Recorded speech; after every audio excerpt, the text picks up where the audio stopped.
He bit a man to save her. Now they want to kill him. They only gave him 72 hours. Not even that, really. Just a signed notice, pinned to his kennel. Hold expires Friday. Owner to reclaim. But the dog behind the bars didn't care about paperwork.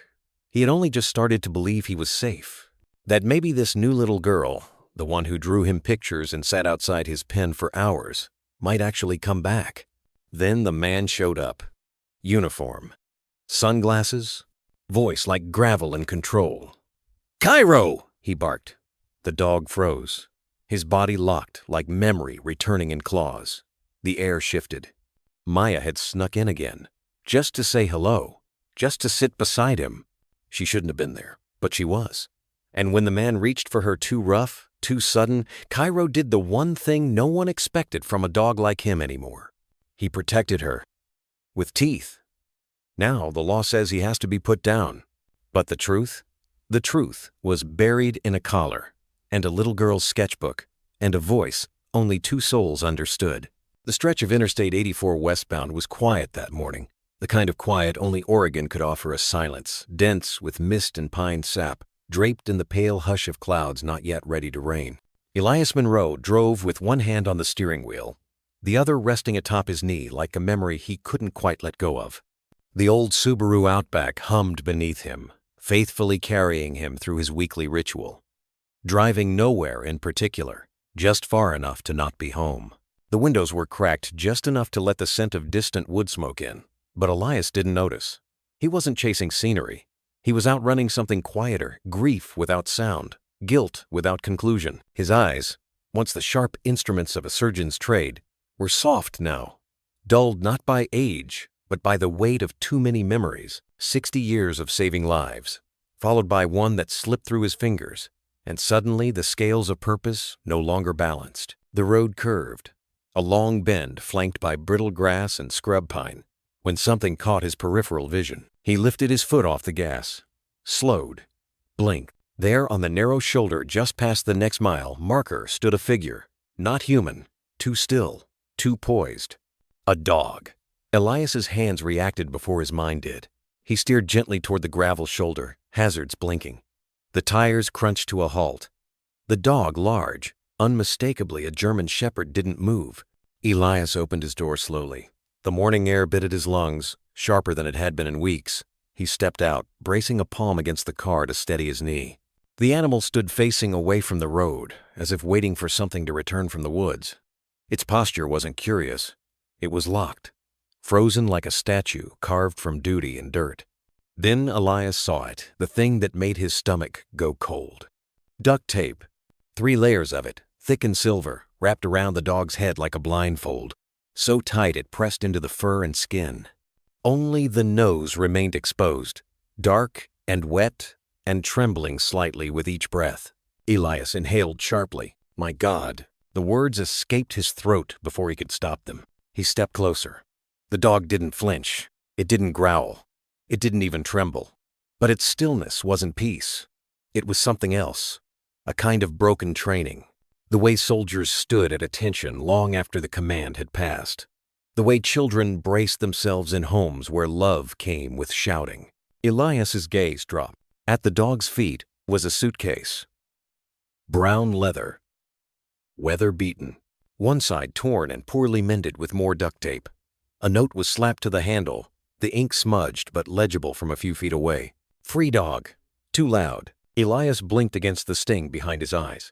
He had seen cruelty before in wartime field tents outside Saigon, in sterile hospital rooms where insurance spoke louder than hope. But this was personal. In a way, cruelty often wasn't deliberate, targeted. Not just abandonment, but humiliation. Someone had wanted this dog to feel discarded, and yet he was still standing, still guarding that damned suitcase. Elias stepped back toward his vehicle, popped the hatch, and rummaged through the emergency kit he always kept stocked. Water. A plastic bowl. An old fleece blanket. His hands trembled more than usual. He approached slowly, knees aching, gravel crunching with every step. Hey there, he said softly, his voice hoarse with mourning and memory. Easy. I'm not going to hurt you. "Oh." The dog turned his head slightly toward the sound of Elias's voice, but didn't step away. He didn't step forward either, just stood there, as if movement was forbidden. Elias crouched with difficulty, holding the bowl low. He poured some water from his bottle, the stream catching sunlight and flicking it like broken glass across the dog's taped face. No reaction, just shallow breathing, ribs moving beneath filthy fur like the rise and fall of sand dunes in the heat. "Who did this to you?" Elias whispered, more to himself than the dog. Still nothing. But Elias knew the signs. The cuts on the legs, the swelling on one side of the snout, the paw pads red and cracked from miles walked on punishing pavement. And yet the dog wasn't panicking. He wasn't howling. He was waiting and guarding. Elias's gaze returned to the suitcase. Something about it stirred him. It wasn't the object. It was the loyalty tethered to it. The way the dog's feet were anchored like roots around it. Elias had seen that once in a young man who died clutching a photo in his hand. And in himself, the morning after Helen died, still holding her scarf. Loyalty like that didn't come from nowhere. The wind picked up. A semi roared by, shaking the ground. The dog barely blinked. Elias looked into the creature's hidden eyes and saw something he recognized. The silent endurance of someone who had been left but chose not to leave. He swallowed the lump in his throat, reached out slowly. "I'm going to get that off your eyes now," he said. And then he did what he hadn't done in years, not since he lost his license, his confidence, his purpose. He made contact. The bowl of water sat untouched, trembling slightly as a gust of wind stirred the silence. Elias waited, one knee pressed into gravel, the other flaring with the kind of ache age no longer apologized for. But pain was no deterrent. Not when something in front of him felt this sacred. The dog didn't blink. Elias had been around long enough to know what he was looking at. Not just physical damage, though it was there in abundance, but a deeper fracture, the kind not seen on X-rays, the kind that didn't scar over neatly, the kind that lived in the eyes, if only the dog had been allowed to use them. 3 wraps of silver duct tape encased his face, starting at the crown and spiraling down like a grotesque blindfold. It was so tight that the fur underneath buckled, the skin pinched. Flies buzzed around the edges, landing where they could find moisture, feeding on the sweat that had no room to dry. The sun was climbing fast. Elias could feel it beginning to shimmer off the pavement like a fever. The air smelled of hot tar and something sourer old leather, dried saliva, blood. The dog's paws were cracked open in places, the pads weeping with rawness from walking too far on roads not meant for devotion. Still, he did not move. "I don't understand you," Elias muttered, voice low and steady. "But I know that posture. I've seen it before." He thought of the children who'd come through the ER after being pulled from accidental house fires, their burns not matching the origin. He thought of soldiers in the ICU, flinching at the softest click of a monitor. And he thought of the girl Nora who lay beneath his hands as the pressure in her brain grew too high, too fast, whose final question before the anesthesia had been a whisper. "Will Cairo be okay?" Elias hadn't recognized the name then. It had been swallowed by the urgency, the noise, the chaos of failing to hold back a hemorrhage too massive to win against. But now, that name returned like an echo wrapped in duct tape. He reached slowly into his coat pocket and pulled out a pair of trauma shears, the kind they used in field hospitals when seconds mattered. The dog's ears twitched slightly at the click of metal. "Easy," Elias said softly. He inched closer, breath caught in his chest, eyes locked on the dog's ribs, the way they barely moved. Each inhale a calculation, each exhale a surrender. Still, no growl, no snarl, not even a whimper. Just the trembling of legs trying not to give in. And the head tilted down, angled perfectly to protect the suitcase. Elias crouched, inch by inch. He could feel the heat radiating from the asphalt through his jeans, the burns seeping into skin. Still, he moved closer, close enough to smell the infection in the dog's left foreleg, close enough to see old scars beneath the matting. He whispered, "I'm not going to take it. The case is yours. You keep it. I'm just going to help you see again." He placed one hand lightly on the dog's shoulder. The reaction was small, but sharp. Not a flinch. Not fear. Bracing. The way someone waits for pain. That told Elias more than any wound. He pressed the shears gently under the first layer of tape. The glue clung tight, pulling against the dog's flesh as he snipped. The dog did not fight, did not resist. Elias's hands shook not from age this time, but from the rage building in the hollow of his chest. Who does this to a living thing? Who teaches loyalty, then punishes it? The first layer came free with a sound that reminded him of tearing gauze off a burn victim, slow, sticky, cruel. The fur beneath was flattened, discolored, rubbed raw around the snout. The second layer followed, more stubborn. The heat had melted the adhesive. It clung like something determined not to let go. Elias blinked back sweat. "You're doing good, soldier," he murmured, unsure why he used that word. Then came the third layer. This one peeled back with a snap, releasing a sudden brightness. Elias had forgotten how much light was missing from this dog's world, until it rushed back all at once. The shepherd flinched, not violently, but with the sharpness of someone who hadn't seen daylight in days. His eyes squinted hard against the glare. And then, slowly, he opened them. They were brown. Not the warm, playful brown of a dog waiting for dinner. These were darker, clouded at the edges with pain, old eyes in a young body. Elias recognized them instantly, not because he'd seen them in dogs, but because he'd seen them in mirrors. Eyes that had watched something they couldn't unsee, held still for hands that only hurt. But in that moment, Elias saw something else too. Recognition, not of him, but of being seen. The dog didn't wag his tail. He didn't lean in, but he didn't look away either. He met Elias's eyes for a long, still breath. Then, slowly, he turned his head just enough to rest it against the handle of the suitcase, as if to say, "This stays." Elias nodded, his throat dry. "All right," he whispered.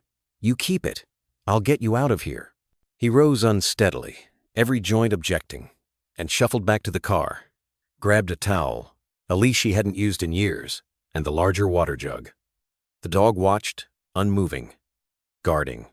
And Elias, who had spent the last 4 years unable to save the girl who died under his scalpel, suddenly knew he had been found by someone else she'd loved. The house hadn't changed much in 4 years. The walls still smelled faintly of lemon oil and forgotten Sundays. The curtains still drooped slightly to one side, where Helen had once tied them up with a scarf when the rod broke, and they never bothered to fix it properly. Her touch was still everywhere in the way the spice jars were alphabetized, the piano keys polished but untouched, the collection of cookbooks stacked by the window as if she might suddenly turn the page and start again. Elias stepped through the front door, the German shepherd trailing a few cautious feet behind, his body low but quiet. He carried nothing in his mouth, not a sound, not a growl. Only his presence, dense as memory, followed Elias into the living room. The suitcase, scuffed and weathered, swung in Elias's hand like a reluctant companion. He set it down gently by the fireplace, beside Helen's old rocking chair, which hadn't moved in over a year. "I know," Elias murmured to the empty room, voice catching at the edges. "Not my brightest idea, bringing a stranger in with bad legs and worse eyes. But you'd have done the same.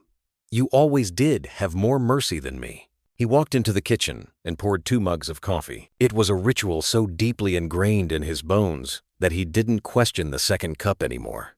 Helen had been gone almost 5 years, but the empty chair still pulled its weight across the tile. He set her mug on the table in its usual place. Steam curled upward in the morning light. "I found someone," he said softly, seating himself with effort. "Not a someone, exactly. More of a ghost with paws." He was standing on the side of the highway, blindfolded, guarding a suitcase like it held the last piece of his soul. The shepherd stood just past the doorway, not entering fully. His ears flicked toward Elias's voice, then dropped again. "I took the tape off.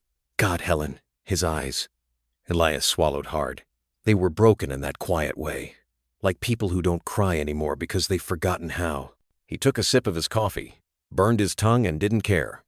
"You'd like him. He doesn't say much. You always said silence told the best stories." The clock ticked above the stove loud in the hush. Elias looked over at the dog, whose body stayed still, but whose eyes never left the suitcase resting like a gravestone by the fire. A name stirred at the back of his mind, not one of his own making. It had come from a whisper, years ago, under the glare of surgical lights and the rising panic of monitors.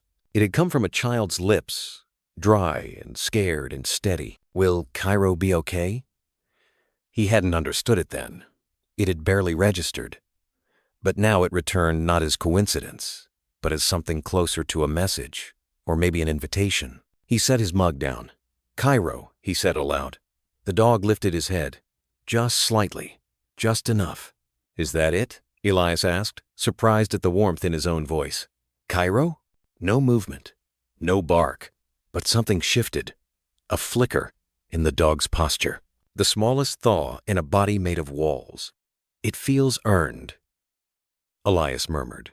He looked down into his coffee, swirled it slowly, watching it darken with cooling silence. "You remember the Whitmore case?" he said to Helen's cup, as though she still sat across from him in that faded blue bathrobe she refused to replace. "Little girl, 6 years old, glioblastoma, stage 4. They brought her in too late. Her father, big military guy, insisted we operate even when we told him there was less than a 5% chance. She smiled at me, just once, said her dog's name was Cairo." He paused, took another sip. It tasted bitter now. She didn't wake up. His hand trembled slightly as he reached for the sugar, but thought better of it. Some things were meant to stay bitter. He sued me, of course. Said I rushed the surgery. Said I botched it. Said I wanted her to die so I could cover up a mistake. Hospital settled. I lost my license. You lost your retirement fund trying to help me fight it. His gaze dropped to the floor, where Cairo had finally curled up, head still facing the suitcase, like it might open and breathe. "Funny how I remember her voice more than the verdict," Elias whispered. "She said, 'If I don't come back, make sure Cairo is okay.'" The words hit him fresh, like a wound reopened, like an apology he'd never had the right to accept. "I failed her, Helen. I failed you. I failed everyone." Outside, wind stirred the wind chimes Helen had hung above the porch. They hadn't made a sound in months, but today they rang once. Soft. Barely. Elias looked up. Cairo was watching him. No wag, no noise, just presence. Heavy, real. "What am I supposed to do with you?" Elias asked the air, then glanced down at the dog. "I'm no hero. Hell, I'm not even a doctor anymore." But Cairo didn't seem to care. He closed his eyes, not in fear, not in collapse, but in something that felt very much like permission. Elias rose slowly. His knees cracked like tired wood. He reached for the leash he'd left by the door, grabbed his coat, and motioned toward the dog. "Come on, soldier," he said. "Let's see if we can find you someone who still believes in second chances." Cairo stood, stiffly, with the weariness of something old and honorable, and followed. Together, they stepped out into the gray morning, an old man and a broken dog, both carrying ghosts, both walking toward something unnamed. And maybe, just maybe, toward something that still mattered. The lobby of the Riverside Animal Shelter smelled like bleach and peanut butter. It always did. There was something oddly comforting in that, something Elias hadn't expected. The familiar chaos of barking, the clipped voices of overworked staff, the hum of a vending machine that hadn't worked since spring. Life pulsed through the building, messy and loud and tired. But in a way, that was the point. It was still life. Elias sat hunched on the hard bench near the intake desk, his knees aching from the hour-long drive. He kept one hand on Cairo's leash, though the dog had barely moved since they arrived. He lay flat on the tile, head between his paws, his nose pressed lightly against the side of the battered suitcase. A young vet tech, maybe 25, with a tattoo of a feather curling behind her ear, had taken Cairo's information.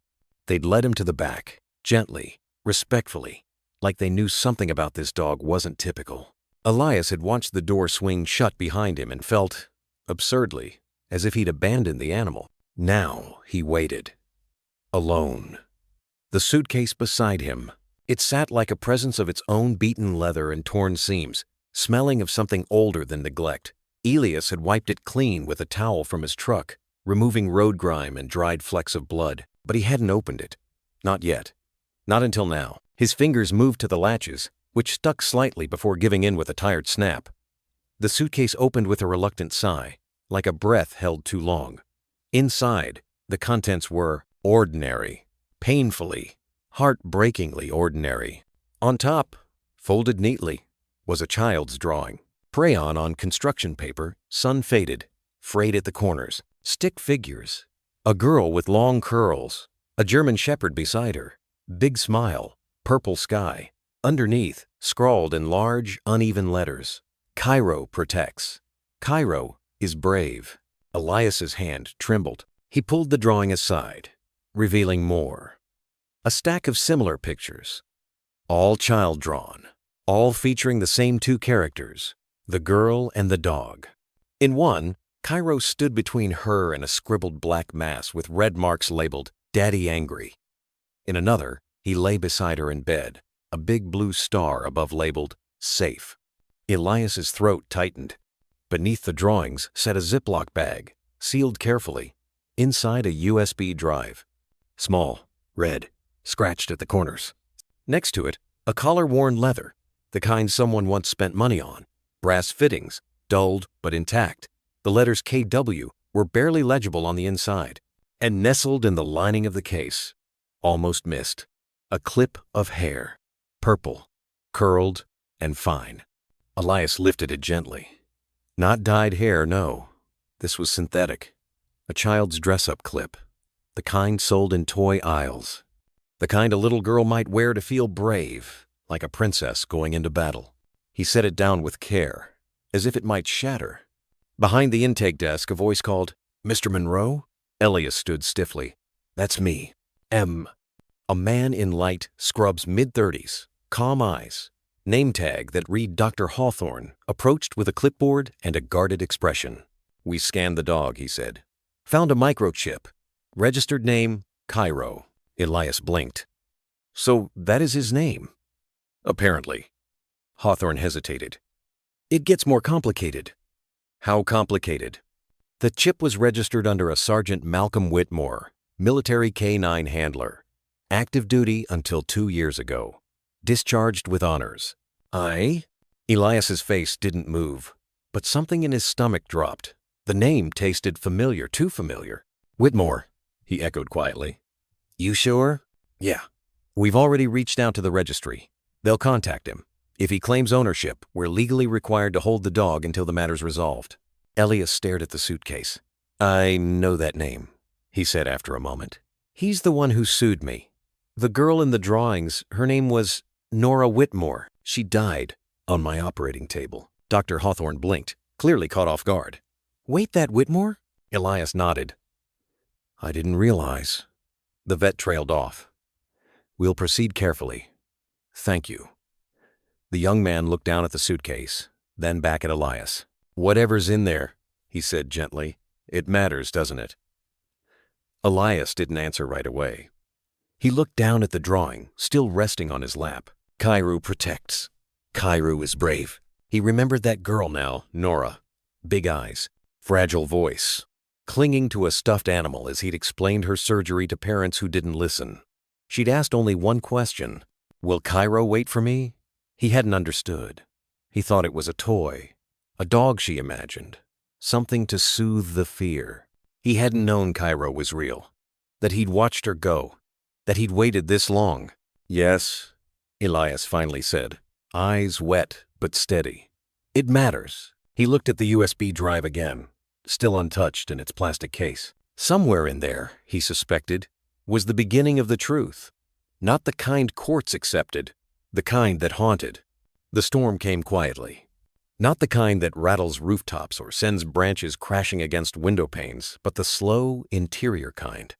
The one that begins in the silence of a living room at dusk, when the light softens to gray and memory clings to the corners of furniture. Elias sat alone on the floor of his den, knees stiff, hands resting on his thighs. The USB drive read, scratched, worn from tiny hands weighted on the table beside him. Cairo lay in the hallway, head resting on his paws, still his breath held. He hadn't moved much since returning from the shelter. He watched Elias with eyes half-lidded, as though he understood what waited inside that small device. Or maybe he remembered.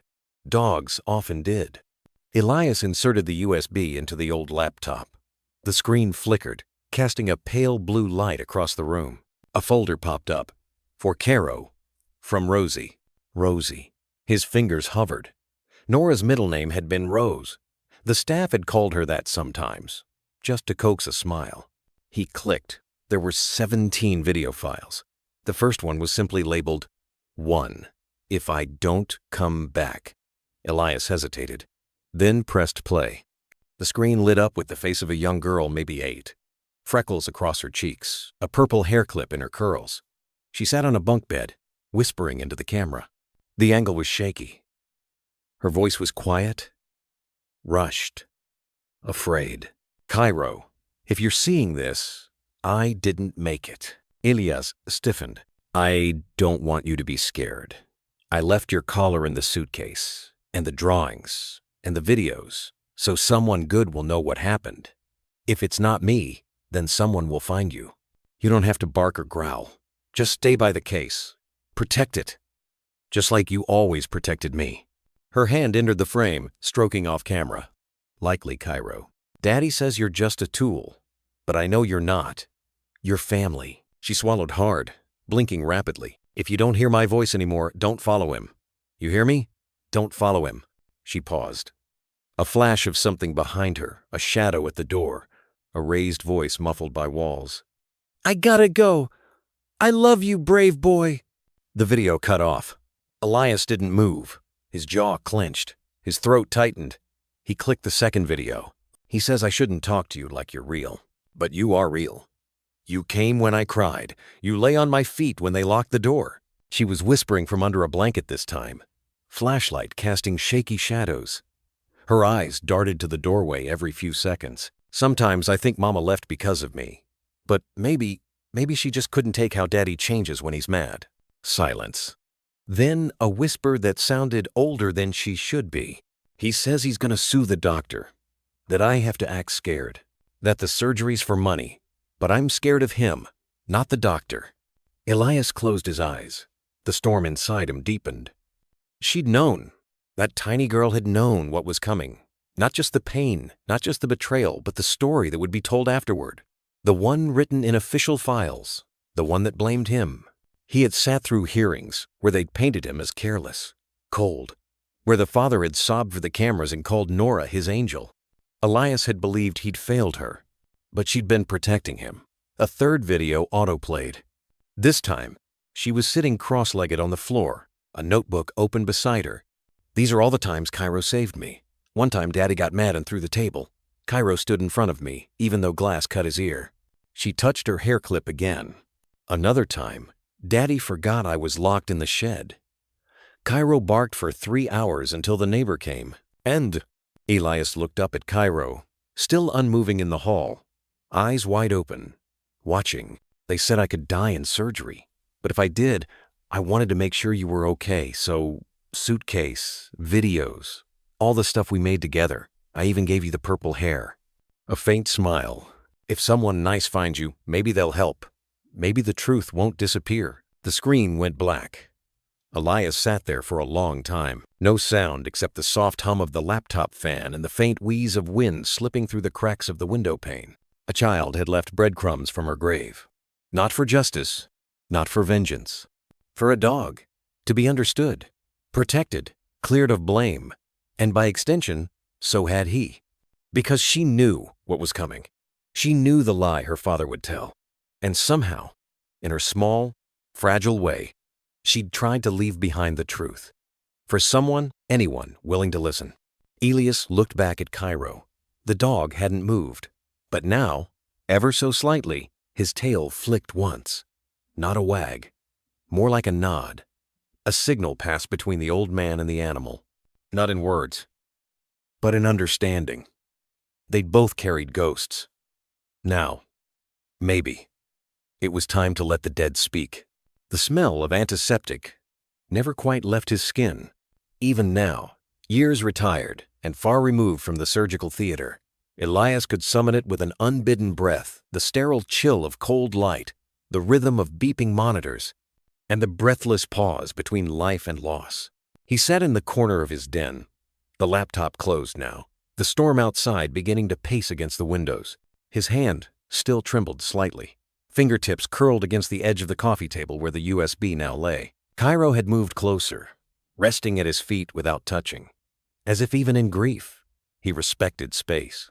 But Elias had already left the room. He was back there inside the OR suite of St. Anne's Pediatric Neuro Unit. 3 years ago, Tuesday morning. The child on the table was Nora Whitmore. The oxygen mask was almost too big for her face. She'd asked questions with that same whispery voice, the kind of voice that made the nurses lean in and smile softly while adjusting the IV line. Elias had leaned over, his surgical cap casting a shadow across her forehead. "Will it hurt?" He remembered his reply. "You'll be asleep, sweetheart. You won't feel a thing." But there was something else, a question that hadn't registered before, not in the chaos of litigation, not in the wash of his own shame. Now it returned, vivid and quiet. "Will Cairo be okay?" The girl had said it as her eyelids fluttered. Not about herself, not about her father, waiting in the corridor, not about dying, about the dog. Elias rubbed his temple, eyes shut tight. The flashback burned hot and sharp like the halogen lights of the OR. He had brushed it off as childlike distraction, a hallucination born of sedatives. Something unimportant. But it wasn't. It never was. He stood and walked into the kitchen. The mug was still there, Helen's mug, faded white with green ivy along the rim. He picked it up and poured lukewarm coffee into it, not to drink, but because he needed the ritual, the familiar weight, the conversation he never truly stopped having. She wasn't scared for herself, Helen. His voice cracked the silence. She was scared for him. Cairo raised his head slightly. Elias sat down, eyes heavy, and began to replay every moment from that week, the consent forms, the tense consultation with the father, the urgency demanded for what was technically an elective correction of a slow-growing benign tumor. The risks had been low, the timing odd. Malcolm Whitmore had pushed hard for the earliest available date, had brought lawyers in before the operation just to review language, he'd said. At the time, Elias hadn't questioned it. He was too buried in statistics, risks, and surgical precision. But now a different pattern was emerging. A child who whispered secrets to a dog instead of her father. A dog who had been trained to stand between her and violence. A suitcase that had survived longer than its owner. And a malpractice suit that unfolded too swiftly, too precisely, like someone had planned it. His reputation had collapsed in weeks. Headlines had buried nuance. Parents of other patients withdrew their trust. The hospital cut ties. And Malcolm, grieving father in public, plaintiff in private, had settled the case with disturbing efficiency. Elias walked back to the suitcase, still open in the living room. The drawings inside curled at the edges now. Crayon lines in shades of green and gold. One showed Cairo. Big ears, a proud chest, standing between two stick figures, a girl and a man with a frown. Above it, in a child's looping scrawl, Cairo stops bad dreams. Another page was more chaotic lines slashed across the page like an angry storm. But in the center, still standing, was the dog. Even when I'm gone, he knows. Elias touched the edge of the page, then let his hand fall to his knee. What kind of child prepares for their own death like that? What kind of child carries the weight of knowing that the grown-ups around her might twist truth into something profitable? And what kind of man Elias thought bitterly had he been, to walk away and let the lie stand? He looked to Cairo. The dog still bore the quiet dignity of those who've lost more than they know how to name. His head tilted slightly, eyes reflecting the faint orange from the hallway light. "I failed her," Elias whispered. It was a statement, not a question. But even as it left his lips, a second voice in his mind, Helen's voice, perhaps rose to meet it. "Or maybe you were just another piece on the board, Eli." He sank back into the couch. Not defeated. Not this time. Because guilt, for all its weight, had started to feel familiar. But this obligation, it was different. It hummed beneath his ribs like the echo of a scalpel in steady hands, a long-dormant purpose waking up. Someone had buried the truth in legal filings and staged grief. But a child had fought back, not with lawyers or threats, but with drawings, USBs, and a battered dog who refused to leave her side. She'd whispered her fears, not to the court, but to a creature who couldn't speak, but never forgot. Cairo hadn't left the suitcase because he'd been instructed not to, because her final words had been for him, protect the case. And now, that case had found its way to Elias. Coincidence? Or the only kind of justice a child could plan for? Elias reached down and touched Cairo's head, gently this time. "I don't think we're done, soldier," he murmured. Cairo didn't wag his tail, didn't move, but his eyes closed for a moment, like he agreed. The bell above the shelter door gave a tired jingle, like an old memory being stirred. It was a Wednesday morning, and outside, rain whispered over the windows in a steady hush. Inside the shelter, the air held the scent of antiseptic and damp fur. In the kennels, a cacophony erupted, dozens of dogs, barking, pawing at the mesh gates, each eager for attention, for freedom, for someone to choose them. Except for one. Cairo lay curled in the far left kennel, his ribs barely rising beneath his dull coat. He didn't bark, didn't twitch, didn't even lift his head. The world, for him, had become a fogged window behind glass. He could hear it, smell it, sense it moving, but it no longer touched him. And still, he waited. Through the glass of the observation corridor, the staff watched the new family step in. A man and a woman, early 40s perhaps, holding hands like people who'd fought for that closeness. Between them, a small girl in a yellow raincoat moved with a ghost's hush, her steps barely sounding on the tile. Her name was Maya, 7 years old, big eyes, not unlike Nora's. But where Nora had once filled rooms with questions and crayon-colored laughter, Maya hadn't spoken a word in 3 years. The couple had adopted her the year before. She came from a place with no surviving records, just bruises and a name whispered at intake. Since then, she'd spoken only with her eyes. Not a sound, not a hum, not even a cry when she woke up from the nightmares. "This way," the shelter worker said softly. They walked the corridor slowly, letting Maya set the pace. She peeked through each kennel. Some dogs jumped, some spun. Others barked in a desperate chorus. She blinked, looked away, until the end of the row. There, in the quietest corner of the shelter, something made her stop. It wasn't noise that drew her. It was the absence of it. Cairo lay in his pen, the shadows of the bars crossing his face, like cage lines drawn too long. He didn't move when they approached, not even when the couple paused just outside the glass. But Maya, she didn't move either. She stood as if something had gripped her from the inside. Her hands slackened at her sides, her fingers twitching like they were trying to remember something. Her parents looked down, exchanging a glance, unsure what they were witnessing. The shelter worker spoke, cautious, almost reverent. "That one's Cairo," she said. "He doesn't really respond to people." Maya stepped closer. Behind the glass, Cairo stirred, barely, his head lifted a fraction, one ear turning toward her. Not like curiosity, more like recognition wrapped in caution. For a brief, shivering moment, their eyes met. Brown eyes, not just in shade, but in story. Both carried something too big for their age, too quiet for the world to notice. Cairo didn't bark, Maya didn't flinch. They simply looked. And in that space, something passed between them. Not language, not memory exactly, but something raw and ancient. Like an old thread being pulled through two pieces of fabric long torn apart. Maya took another step forward. "Maya?" the woman asked softly. But the girl didn't turn. Her eyes welled slightly, though no tears fell. She crouched down slowly, sitting on her heels, mirroring Cairo's position from outside the glass. Her fingers reached out not to touch, but to stay near. Her breath fogged the pain in a small oval, and she pressed her forehead gently against it. Inside the kennel, Cairo moved again, a slow, deliberate shift of his weight. His paws came forward, then his chest, and then carefully, achingly, he rose to all fours. It was the first time he had stood since arriving. The shelter worker gasped softly.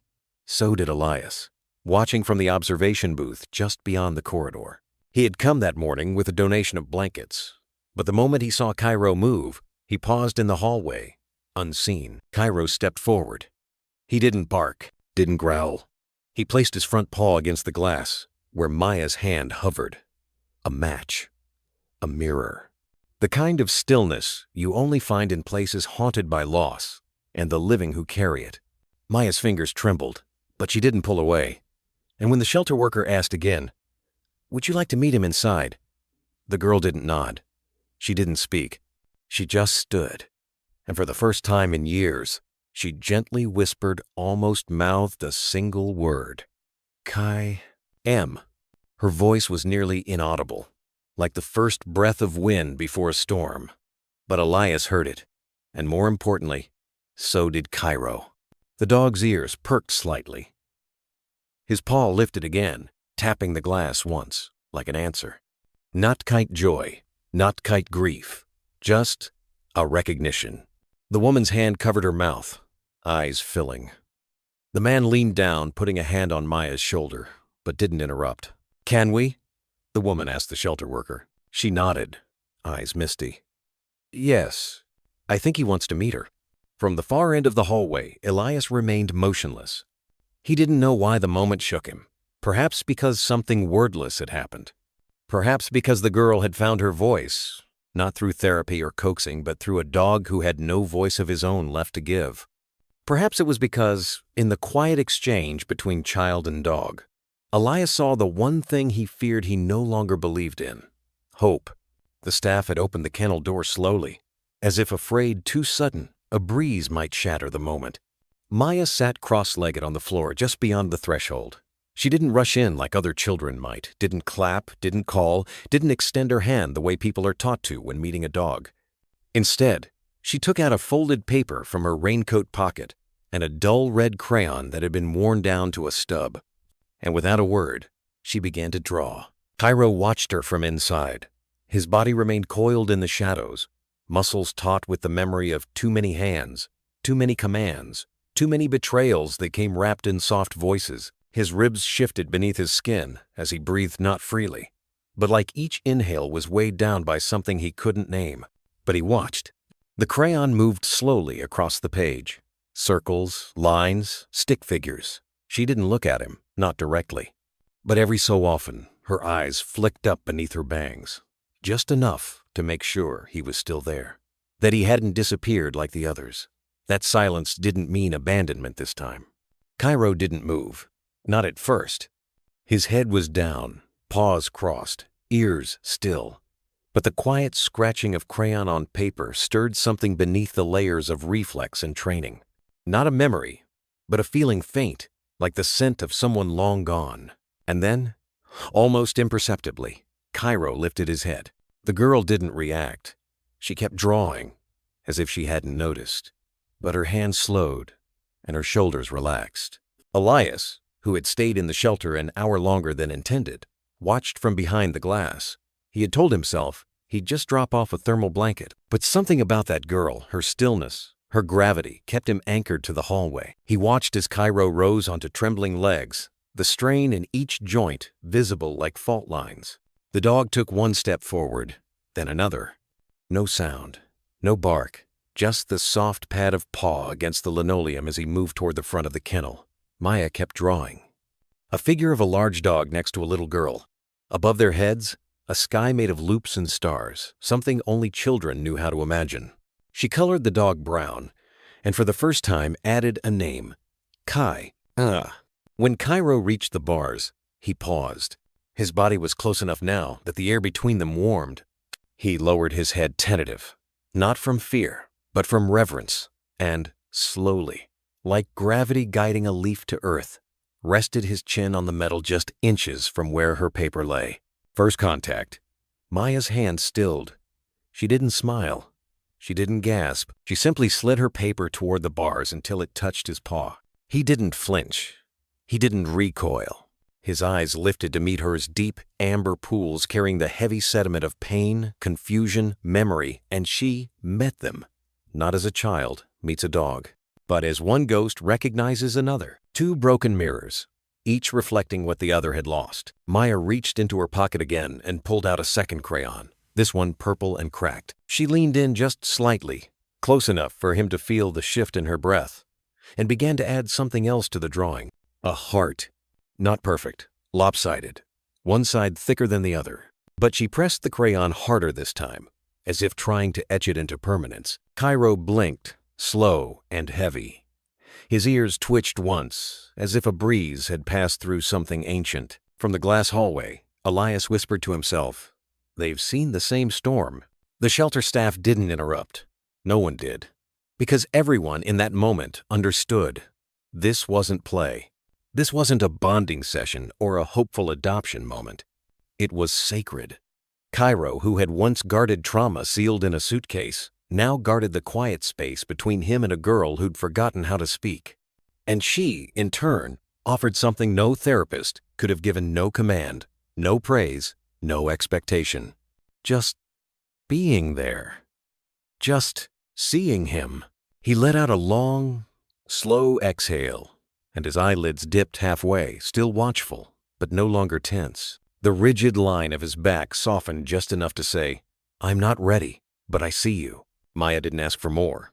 She slid the drawing under the bars, folded once, then left the crayon there as if gifting it. She stood slowly. Before leaving, she looked back, not with hope, not with longing, but with a solemn, silent promise. "Kai, I'll be back." And maybe for the first time in months, the old dog, scarred, discarded, forgotten, believed it. The morning after the drawing, the shelter smelled faintly of oatmeal and antiseptic. Rain slid down the windows in slow, tired streaks, the kind of drizzle that made the world feel hushed, like a secret was about to be spoken. Maya came back. She wore the same coat, now drier but still too large on her shoulders, and clutched the same purple crayon stub in her hand. Her foster parents stayed by the front desk, filling out forms they hoped wouldn't matter because Maya hadn't spoken in years. Nothing ever lasted more than a minute. A glance, a flicker of interest, then back into silence. But this time, she walked straight to the kennel.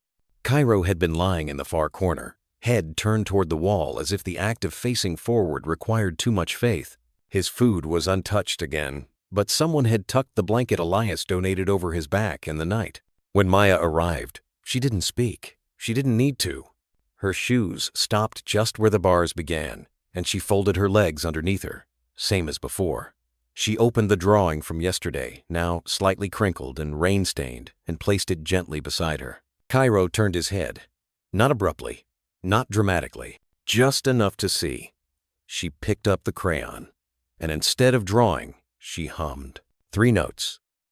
Faint, broken, drifting like mist into the room. The sound was off-key, wavering, but unmistakable. A sound, her sound, the first in 3 years. No one inside the staff office breathed. Elias, who had stopped by to donate old medical towels and never left, froze halfway through pouring coffee. The nurse next to him dropped her clipboard. Even Cairo's ears flicked upright in sharp awareness, his head now fully turned toward the girl. She hummed again. 3 notes, the same ones, slightly louder. A melody that had once belonged to someone, or something, perhaps a lullaby heard before memory could record words. Cairo's eyes stayed on her. And then, his tail moved. Not wagging, just one quiet thump against the blanket. But for a dog like him, it might as well have been a shout. Maya smiled. No teeth, just the soft parting of lips, enough to let her breath rest lighter on her chest. She hummed a 3rd time. This time, Cairo stood. Slowly, bones clicking into motion like gears long unrusted. He stepped forward until his nose met the bars. Maya didn't flinch. She held out her hand, palm open, not for him to lick, but to hear. Her fingers trembled slightly as she hummed again, placing the sound between them like a thread. And then, soft as an old page turning, Cairo let out a sound of his own. Not a bark, not even a whine. A low, chuffing exhale, half breath, half memory. The kind of sound a dog makes, not out of instinct, but recognition. A sound that said, "I remember that melody." From the office, Elias stepped closer, mug forgotten in his hand. The vet tech beside him whispered, "She hasn't made a sound since they pulled her out of that basement." Elias's voice came like gravel. "And he hasn't made a choice since they pulled him off that highway." Something unspoken settled in the space between them all. 2 beings, one mute from trauma, the other trained into silence, had just broken through the same wall from opposite sides. Cairo lay down slowly, this time not in retreat, but in invitation, his body curled around the spot where her voice had lived. Maya placed her drawing beside him again, this time tracing over the name Kai with slower, firmer strokes. Elias watched as the girl leaned her head gently against the bars, not touching him. but near enough to share warmth. Cairo, he whispered, more to himself than anyone else. The name the dog had earned was now being shared. That's when the shelter director stepped in. Her voice was low, as though she didn't want to startle whatever this was. I think we just witnessed something we can't explain with paperwork. Elias didn't answer right away. His eyes stayed on the girl and the dog, two fractured souls laying side by side in parallel silence, slowly teaching each other sound again. Finally, he said, "Number, but we can start by listening." Outside, the rain had stopped. The clouds hadn't parted, but light had started to press through the seams. The shelter smelled different that morning. Not of bleach or dog fur or the faint peanut butter of Kong toys, but of something colder, sharper, like cologne on a funeral coat. Elias felt it before the man even entered. A pressure behind the eyes. That vague, dissonant hum the air carries when something is off-key, even if no one says a word. The receptionist straightened her back as a man in uniform stepped into the lobby. He was still fit for his age, maybe mid-52nd, shoulders squared like the army never left him. His gray dress shirt was stiff, and the leather folder in his hand gleamed like it had been polished just for this moment. "Good morning," he said, his voice clipped, official. "I'm Sergeant Malcolm Whitmore.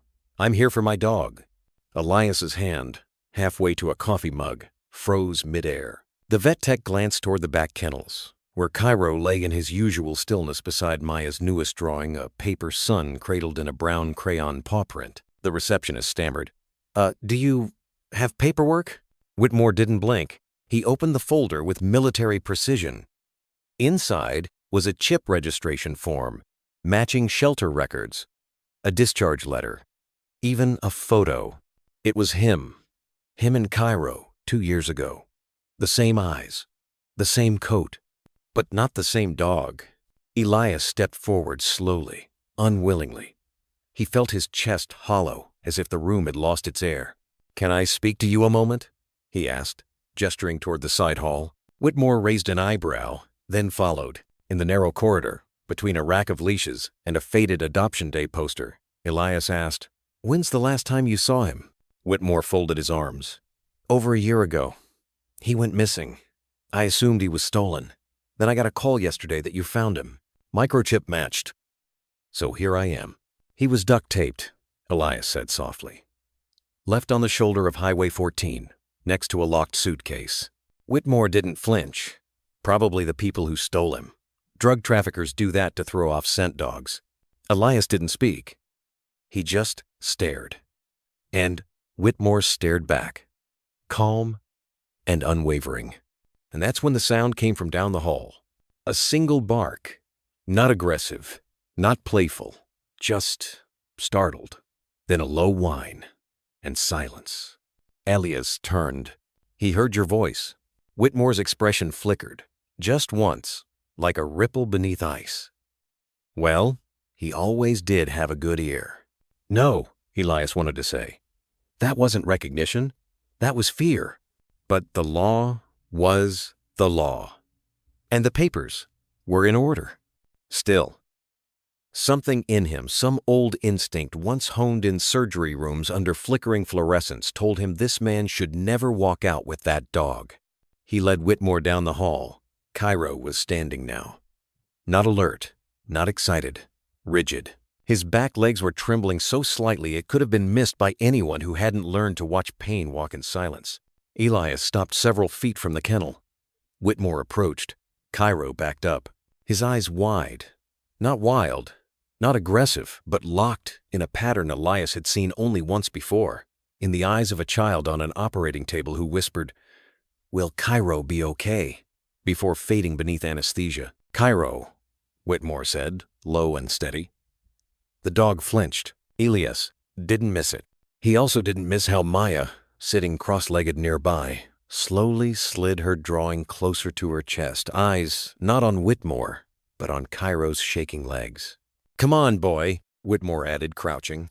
Cairo didn't move. His nails scratched faintly against the floor. Not in eagerness, in calculation. Escape. Elias stepped forward. We've scheduled a behavioral evaluation," he said suddenly. "Protocol. Anytime a dog's been found injured, especially a K9 unit, Whitmore rose. That wasn't mentioned on the call. It's new, Elias lied. He's shown signs of trauma. Whitmore's jaw tightened. For a moment, no one spoke. Then he smiled. Cool. Rehearsed. Fine. You run your tests.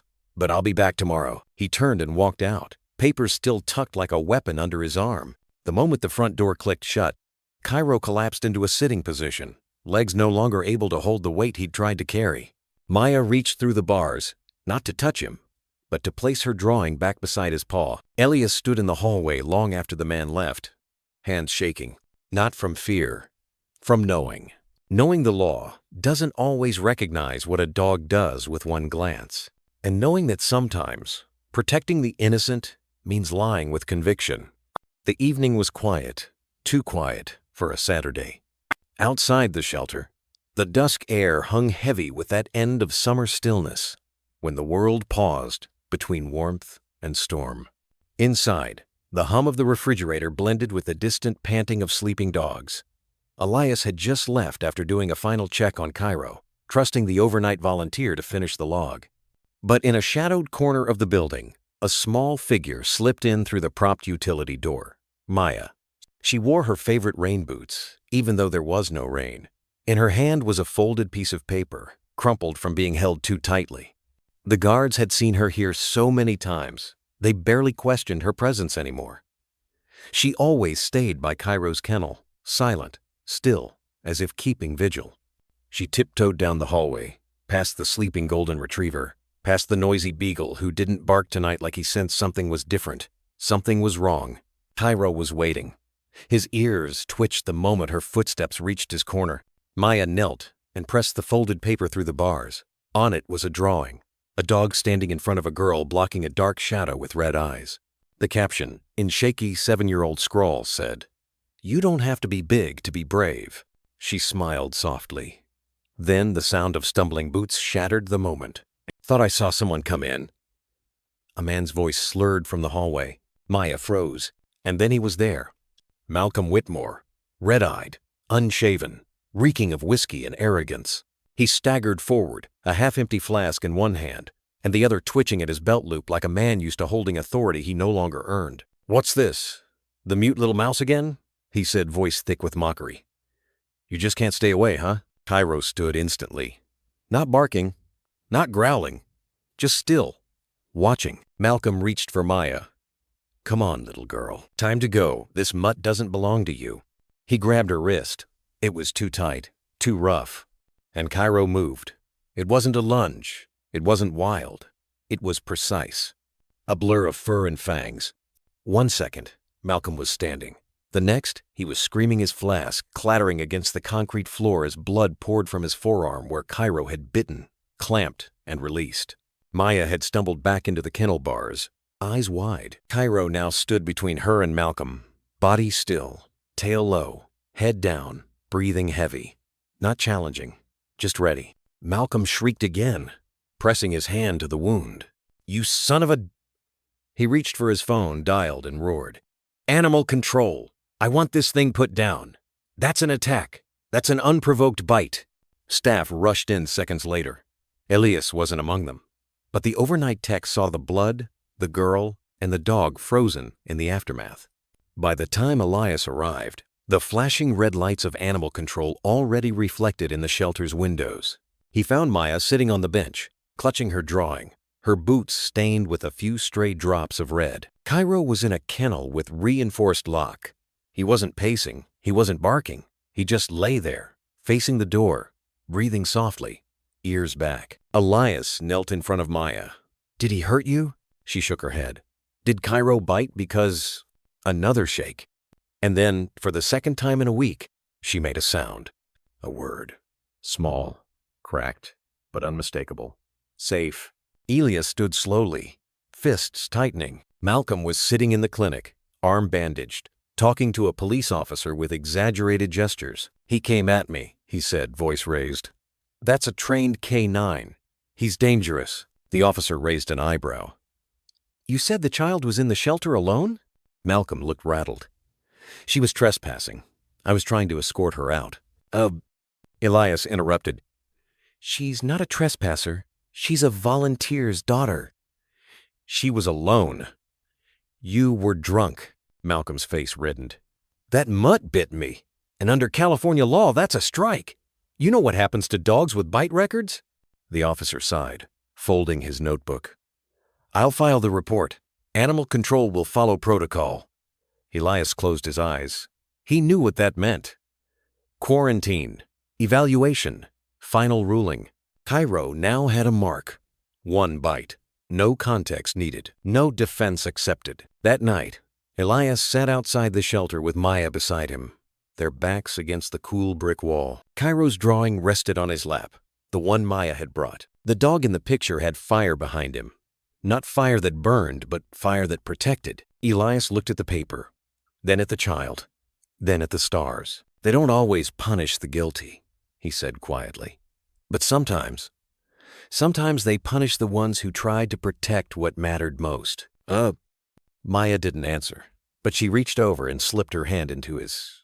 And in the kennel behind the wall, Cairo did not sleep. He watched the hallway, as if waiting, as if remembering, as if understanding that some wars don't end on battlefields but in back rooms, courtrooms, and the quiet hearts of those who refuse to let the truth go silent. The coffee in Elias's mug had gone cold. He didn't notice, didn't care. Across from him sat Miriam Halstead, the shelter's legal liaison, her eyes heavy with exhaustion, her fingers dancing nervously across a stack of paperwork. Malcolm Whitmore provided ownership documentation. Registration. The microchip is in his name. And now, there's a bite record. Her voice trailed off like it couldn't bear the weight of its own implications. He grabbed a child, Elias said low. In a shelter, while intoxicated. Miriam sighed. I believe you, but the system doesn't move on belief. Not when it comes to dogs who bite. From the adjacent room, muffled voices of Maya's adoptive parents could be heard pleading, reasoning with the staff. Maya sat curled in a chair by the window, drawing silently again, her little fingers tight around a purple crayon, her shoulders hunched like she was shrinking into herself, back into that long silence she had only just begun to step out of. She was safe with him, Elias whispered. Cairo wasn't attacking. He was protecting. That should matter. It should, Miriam agreed. But he's classified as property under California law, and right now, that property has been accused of damage. Elias's hand closed into a fist around the mug's handle. There has to be a way. There is, she said, hesitating. I can file for a hold, emergency delay of transfer. It'll give us 72 hours before legal custody returns to Whitmore. 72 hours? Elias echoed. Miriam nodded. But that's it. No extensions. In those 3 days, if you can provide new evidence or legal counterclaims, we might have a chance. But once the window closes... She didn't need to finish. Elias rose from the table. His steps were slow, measured not out of age, but out of something deeper. Something that had lived with him ever since Nora's trial. That feeling of time turning against you, of truth buried beneath procedure. He walked toward the kennel wing. Cairo had been moved into a quarantine unit, a room with glass panels and reinforced locks. No visitors except staff. No interaction except feeding and observation. A digital clock on the wall began ticking the moment the paperwork was filed. 7, 2 hours, 0 minutes, and 0 seconds. It loomed like a sentence. Cairo stood when he saw Elias. He didn't bark. He didn't pace. Just stood, quiet, still. Elias knelt outside the glass, lowering himself with a quiet grunt. I tried, he murmured. I'll keep trying. But we're up against men who wear uniforms and lie with clean hands. Cairo tilted his head, as if listening. I used to think the world was rational, Elias said. That truth wins if you present it cleanly, calmly. But that was before Nora, before the lawyers turned a dying child's whisper into a weapon. Cairo blinked slowly. His tail didn't wag, but it didn't droop either. He stayed there, on the other side of the glass, as if standing vigil not just for himself but for something larger. That evening, Maya's parents invited Elias to dinner. Their home was modest, cluttered with books and watercolor paintings. Maya's drawings were taped to the refrigerator stars with smiling faces, dogs with wings, stick figures holding hands. She sat beside Elias during dinner, not eating much, but refusing to leave the table. When he rose to wash his dish, she tugged his sleeve. She handed him a folded sheet of notebook paper. Another drawing. This one showed a man standing beside a dog, both of them staring up at a large red clock. Beneath it, in blocky crayon letters, she had written, "Don't let the time win." Elias stared at the paper for a long time before speaking. "How long has she been drawing him?" "Since the shelter visit," her mother said gently. "She talks with colors. We've learned to listen." Elias pressed the drawing to his chest. Back at his house that night, the walls felt smaller. He poured coffee again, out of habit more than want, and sat at the kitchen table where Helen's old coffee cup still rested. 72 hours, he whispered to no one, to rewrite a verdict, to outrun a clock. He opened his laptop, pulled up the USB drive again, listened to Nora's voice, her small, brave words spilling out between breaths like she was fighting time, too. "If I don't wake up, Cairo has the drawings and the USB, and he'll know what to do. He's brave. He doesn't leave." "Oh." Elias's breath caught. He clicked pause, opened a blank document. Title: Incident File, Elias M. Crane, Alleged Surgical Misconduct, Re-evaluation Request. And he began to write, "Morning came like fog gray, slow, uncertain. At the shelter, the clock now read 6:00 hours, 12 minutes, and 9 seconds. Elias handed Miriam a file thick with new notes, timestamps from the USB, character references, and a single statement. "The dog is not the danger. The man is." She didn't say anything, just nodded, took the file, and walked toward the office. As she disappeared down the hallway, Elias turned to see Maya standing at the glass of Cairo's unit. She had placed her palm flat against the pane. Cairo's nose met hers on the other side. No sound, no movement, just connection. And behind them, the countdown ticked on. The air in the shelter's back office felt dense, as if time itself had been packed into the corners of the room. The lights were dimmed. A single USB drive sat on the table, its silver body small, unassuming. Yet what it held had drawn together 6 people. Elias Crane, Maya's parents, Miriam from the shelter, one quiet caseworker from the county, and Dr. Leland, an old veterinary colleague Elias trusted like few others. Cairo was not allowed in the room, but he lay quietly just beyond the door, his body curled tightly, ear pressed to the floor. Every few minutes, he let out a breath that sounded almost human. Elias sat at the head of the table, laptop open, screen casting a pale glow on his worn face. He looked up. "This may be difficult," he said quietly, "but we must hear her." And he pressed play. At first, it was just static. Then, a voice soft, hesitant, threaded with tremors broke through. "Hi, my name's Nora Whitmore. I'm 8 or 9, I think. My birthday's weird this year." A small laugh, then a pause. "I don't know if anyone will ever hear this, but if you do, it means something happened. Maybe I didn't make it." The room went still. Even the hum of the ceiling fan seemed to stop. "I'm not supposed to talk about things. Daddy says people don't like sad stories, but stories are the only way I remember things that are real." Click. The first recording ended. The next began immediately.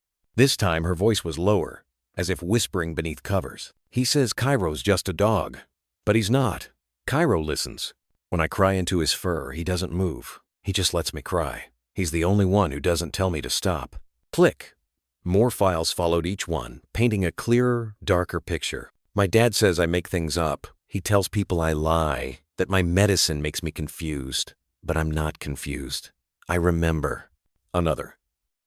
"He touched me again last night, said it was a game, that I'd get candy.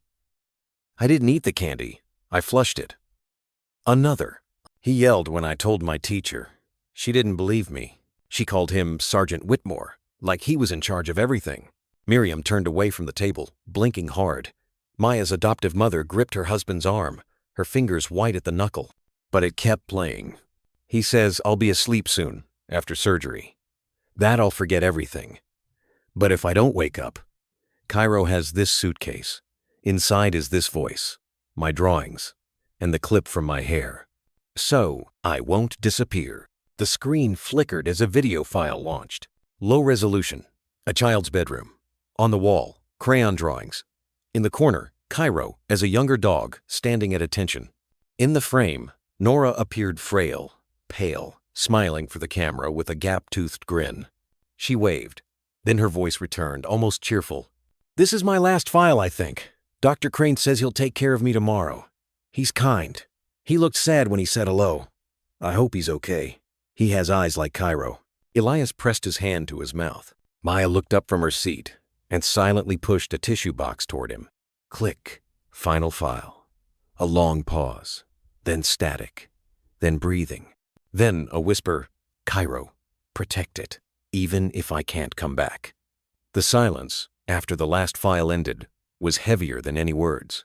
The only sound came from the hallway Cairo, letting out a low, mournful sound, somewhere between a whimper and a sigh. No one moved for a long time. Then Miriam cleared her throat, voice cracking as she broke the quiet. "These recordings, they're enough for an emergency injunction. And more. They suggest not only abuse, but systemic failure to protect a child. And they were buried," Elias said hoarsely. "Dismissed, just like Nora." Dr. Leland spoke next, voice sharp with purpose. "We need a forensic team to verify the voice, and someone needs to contact Child Protective Services. If this man was able to raise a child alone after this, God knows what else he's done." Elias nodded. "Start with Whitmore's commanding unit.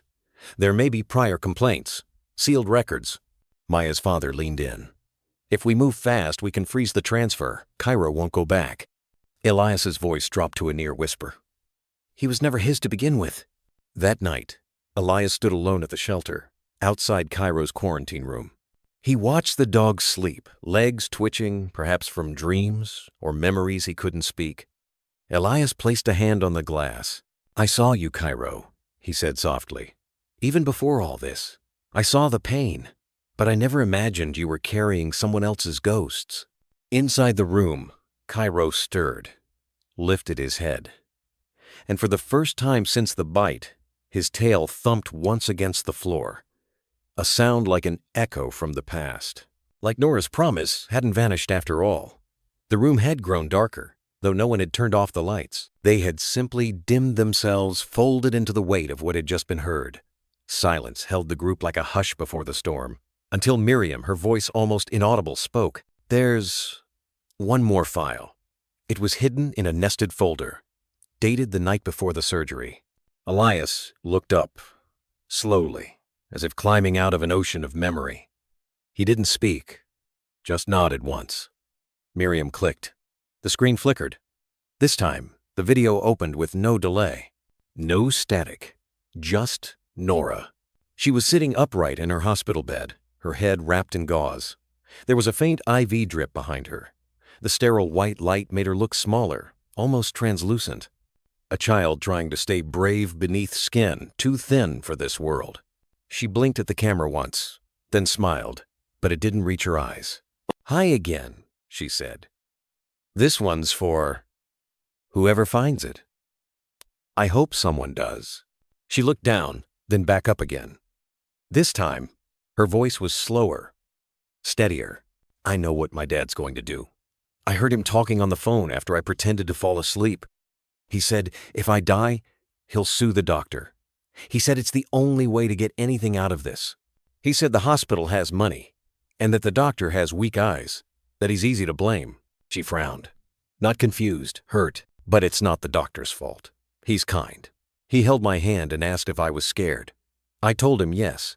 He didn't say, "Don't be." He just nodded, like he knew. Elias gripped the sides of the desk.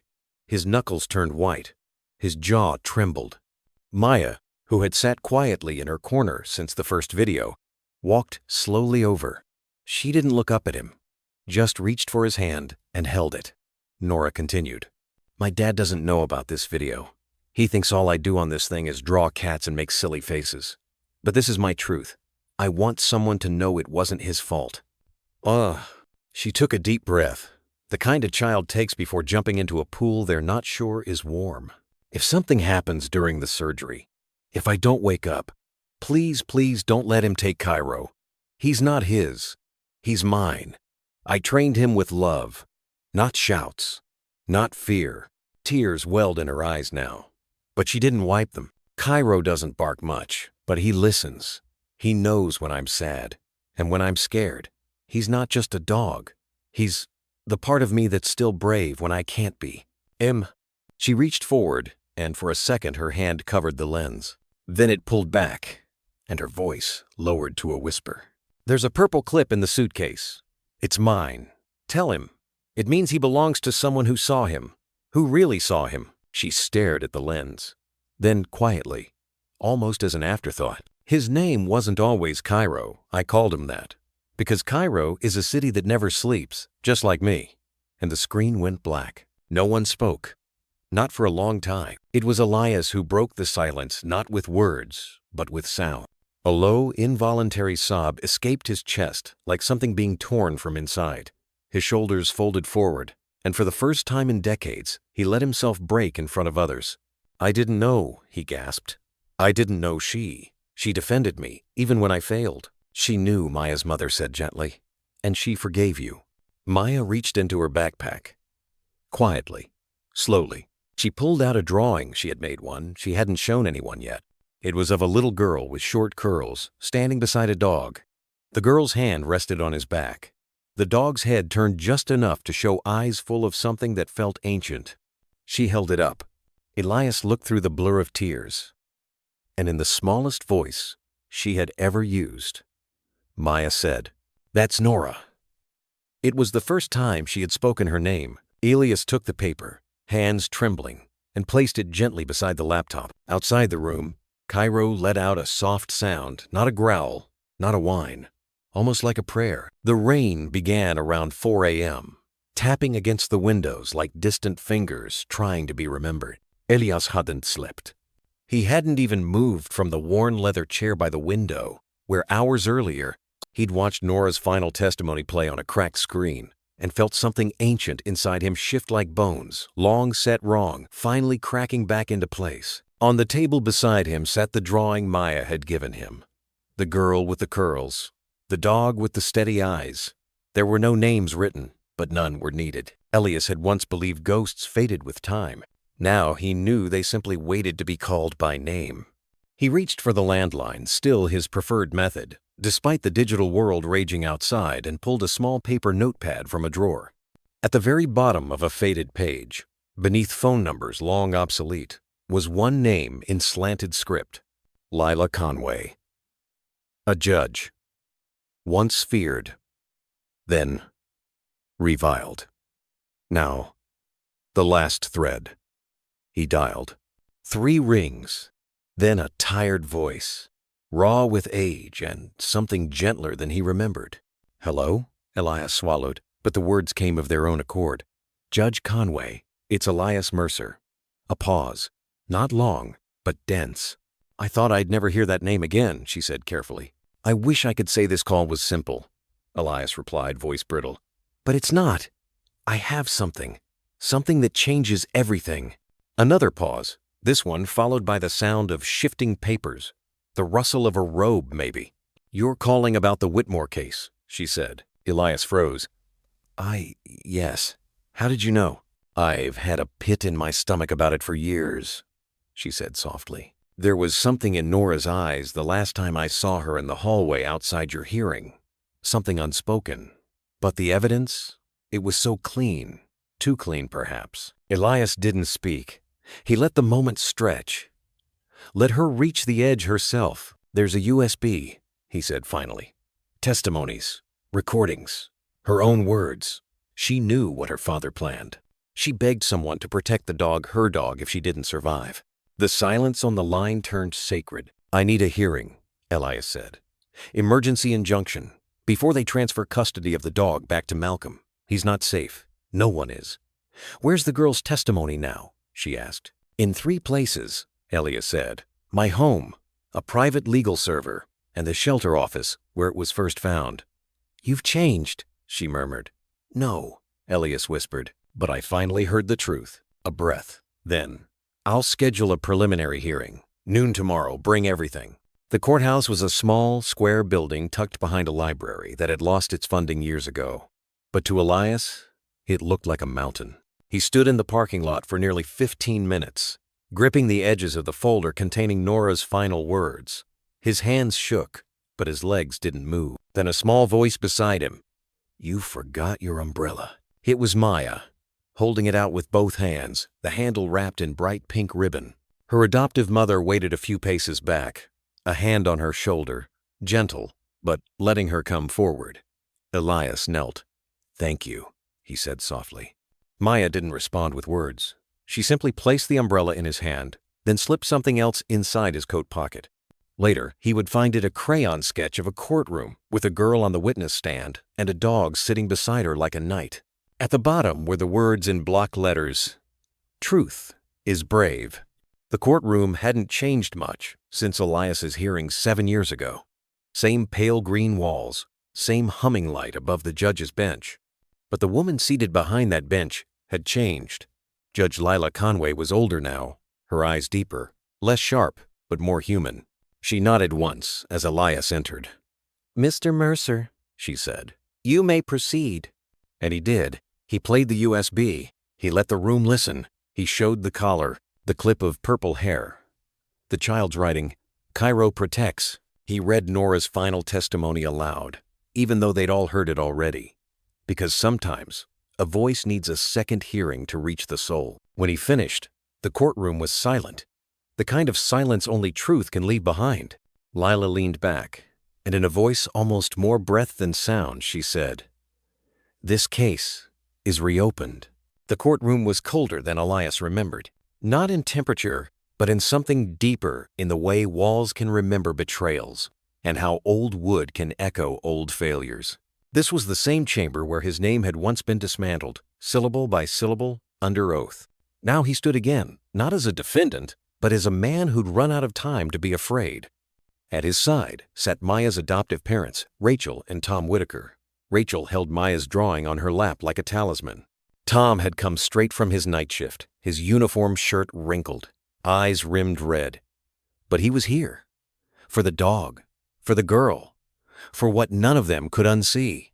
Malcolm Whitmore sat across the aisle, flanked by a polished, hawk-eyed lawyer named Daniel Keyes, whose cufflinks looked more expensive than Elias's car. Cairo was not allowed in court.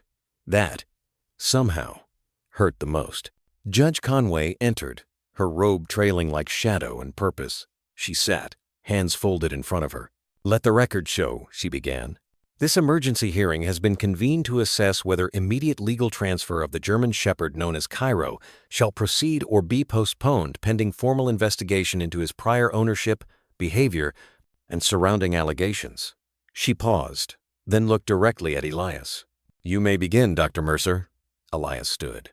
His fingers were cold, but his voice surprisingly held steady. "Your Honor," he said, "I'm not here as a veterinarian or a surgeon. I'm here as the man who found a dog guarding a suitcase on a highway shoulder."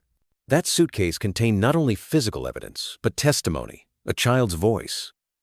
Clear and terrified, documenting years of abuse, coercion, and systemic silencing by her father, Sergeant Malcolm Whitmore. Gasps rippled through the room. Daniel Keyes rose instantly. "Objection, Your Honor. My client has never been formally charged with any misconduct. This is hearsay. The animal in question bit my client unprovoked. California statute clearly—" "Sit down, Mr. Keyes," Judge Conway said calmly. Daniel sat, fuming. Elias continued. "The bite occurred when my client Maya, a minor, was grabbed without consent. Cairo acted protectively, not viciously. He didn't pursue. He didn't maul. He stood down the moment the child was safe." He paused. "Behavior consistent not with aggression, but with training. And loyalty." Daniel stood again, more measured now. "Your Honor, let's not romanticize a violent animal. This dog is traumatized, erratic. We have records showing he was part of a discontinued military training program, K9X. That project was decommissioned for producing dogs with questionable control." He turned to the gallery. "This animal attacked a human. Regardless of his history, the law is clear. Dogs with documented bites are considered a public threat, and legally, Sergeant Whitmore is the registered owner. He has the right to reclaim his property." Elias flinched. "Property? Rachel's hand tightened around the drawing on her lap. Judge Conway leaned forward. Mr. Keyes, you say Cairo is a threat. Do you have veterinary reports supporting a psychiatric evaluation? Proof of erratic behavior beyond the singular incident? Daniel hesitated. We have testimony. From Sergeant Whitmore himself. The judge raised an eyebrow. So the only one claiming Cairo is dangerous is the man accused of causing the trauma? She turned back to Elias. I need more than emotional framing, Dr. Mercer. The court must weigh evidence. Elias nodded, then reached into his worn briefcase and pulled out a folder. These, he said softly, are the vet reports from the shelter's internal staff. They confirm what we've observed. No aggression toward other dogs. No unprovoked behavior. He ignores noise, strangers, food. The only time he's reacted is when Maya is in danger. He slid another document forward. This is a transcript of the USB recordings, in particular, Nora Whitmore's statement. In it, she says on camera, Cairo only gets mad when Daddy gets scary. And finally, he unfolded the child's note. Crayon on paper, simple and direct. Cairo protects. Cairo is brave. Omo. The courtroom stilled. No one interrupted as Elias's voice broke slightly on the word brave. Judge Conway sat in silence for a full minute, then looked toward Rachel and Tom. Do you intend to adopt this dog if custody is denied to Mr. Whitmore? Rachel nodded. He's already adopted us, Your Honor, she said quietly. He's the first one Maya's trusted in 3 years. Tom added, I don't care what training program he came from. That dog's not broken. He just remembers too much. The judge sighed, removed her glasses, and leaned forward. I'm ordering a 14-day hold on the transfer of ownership. During this time, the dog is to remain at the shelter under observation, and supervised visitation is granted to the Whitakers. Any attempt to reclaim the dog without court approval will be treated as contempt. Malcolm leapt from his chair. This is my dog. Judge Conway raised a hand. And that child was your daughter. Outside, the wind had picked up. Dust swept across the courthouse steps. Elias stood in the shade, breathing in through his nose, holding it for 4 seconds, Helen's old trick for panic. It helped. Behind him, Maya emerged with Rachel and Tom. She carried the same drawing, now folded 3 times over. At the corner, she'd added something, a second collar, drawn in red. She stopped beside Elias. He looked down. She didn't speak, but she didn't need to. She simply held out the paper, pointing at the new collar. It said one word: home. The second day of testimony drew a larger crowd. Reporters lined the back wall, their camera lenses peeking over rows of parish seat benches like hungry crows, waiting to feed on scandal. Even so, a hush settled the moment Judge Conway entered an anticipatory quiet, as though everyone understood the next hour might bruise the soul. Elias stood at counsel table, palms flat against worn oak, the flesh beneath his fingernails colorless from pressure. Beside him, Rachel and Tom Whitaker clasped restless fingers. Maya, too young to testify, sat with a court advocate in the front row. Her purple hair clip once Nora's glinted beneath fluorescent light. She twirled it like a prayer wheel. Across the aisle, Malcolm Whitmore sat rigid, jaw clamped. His lawyer, Daniel Keyes, whispered strategies that floated away unheard. Malcolm's bandaged forearm rested atop a stack of rebuttal briefs paper armor for a man who no longer looked invincible. Judge Conway adjusted her spectacles. Yesterday, we examined veterinary reports and preliminary statements. Today, we address the digital evidence. Her gavel tapped once a muted thunder. Dr. Mercer? Elias's throat dried, but his voice did not fail. Your Honor, we will play 3 video segments copied directly from the USB recovered in Cairo's suitcase. Timestamps verify they were recorded in the Whitmore residence within the 6 months preceding Nora Whitmore's death. He nodded to the bailiff, who dimmed the lights. A projector hummed alive, casting grainy footage onto a portable screen. The angle was low, as if the device were hidden on a nightstand. In the frame, Nora, small and tense, sitting cross-legged on her bed. Off-screen footsteps thundered closer. The door flung open. Malcolm strode in uniform pants, no shirt, beer bottle in hand. You still awake? He barked. Nora flinched. I can't sleep, she murmured. Head hurts. Malcolm's reply came like a slap. Quit whining. You want the surgery or not? Money doesn't grow on trees. He yanked the bedside lamp cord. Darkness swallowed half the frame. A thud followed fist-meeting mattress or rib. Nora whimpered. In the background, Cairo growled low, warning, leashed by training. Malcolm spun toward him. "Shut up!" he kicked. The sound echoed. Boot on flesh. Cairo's growl choked into silence. The clip ended there, abrupt, merciless. Gasps rippled through the courtroom. Someone stifled a curse. Elias kept his gaze on the carpet, willing himself not to break. Nora, hair thinner, skin translucent, sat at the kitchen table coloring with broken crayons. Cairo lay beneath her feet, muzzle on her slipper. Malcolm paced behind, phone pressed to his ear. "I don't care what the surgeon says," he hissed. "If she dies on the table, malpractice pays triple. That dog? I'll dump it the second the check clears." Nora's shoulders tightened. She slid her foot to touch Cairo's side. The dog didn't move, but his eyes rose amber slivers glowing beneath the table. Malcolm ended the call, slammed his fist onto the counter, then turned toward his daughter. "Why are you staring? Go to bed." Nora opened her mouth, closed it, whispered something the mic barely caught. "Please don't hurt him." Malcolm leaned in, face inches from hers. "You keep your mouth shut tomorrow, you hear me? Doctors like heroes, not brats." He stormed off. Nora exhaled one shaky breath, then leaned down to Cairo and mouthed, "It will be okay." Camera propped on a pillow. Nora lay beside Cairo on the bedroom floor. Moonlight painted them silver. Her voice, a fragile whisper, filled the speakers. "Daddy says brave girls don't cry." She stroked Cairo's ear. "But brave dogs don't leave." She paused, as though searching for something soft inside a hard world, and found it in his eyes. "Cairo, if I go to heaven, remember the sun on the porch. Remember, chase the ball. Remember, I love you more than heaven." The little girl pressed her forehead to the dog's and closed her eyes. Cairo's tail thumped once. The screen froze on that image. Child and dog, two silhouettes fused by need before dissolving into darkness. When the lights brightened, the courtroom seemed altered, as if the building itself recoiled from what it had witnessed. No one spoke. Even Keyes appeared momentarily stunned, pen suspended midair. Judge Conway cleared her throat, voice barely steady. "Counsel?" she addressed Keyes. He rose, smoothing his tie, but words failed. Finally, "Your Honor, these clips lack context. They are dated and unedited," Conway cut in. "Context is a child pleading for safety and a dog absorbing blows in her stead." Malcolm lunged to his feet. "Those videos were private.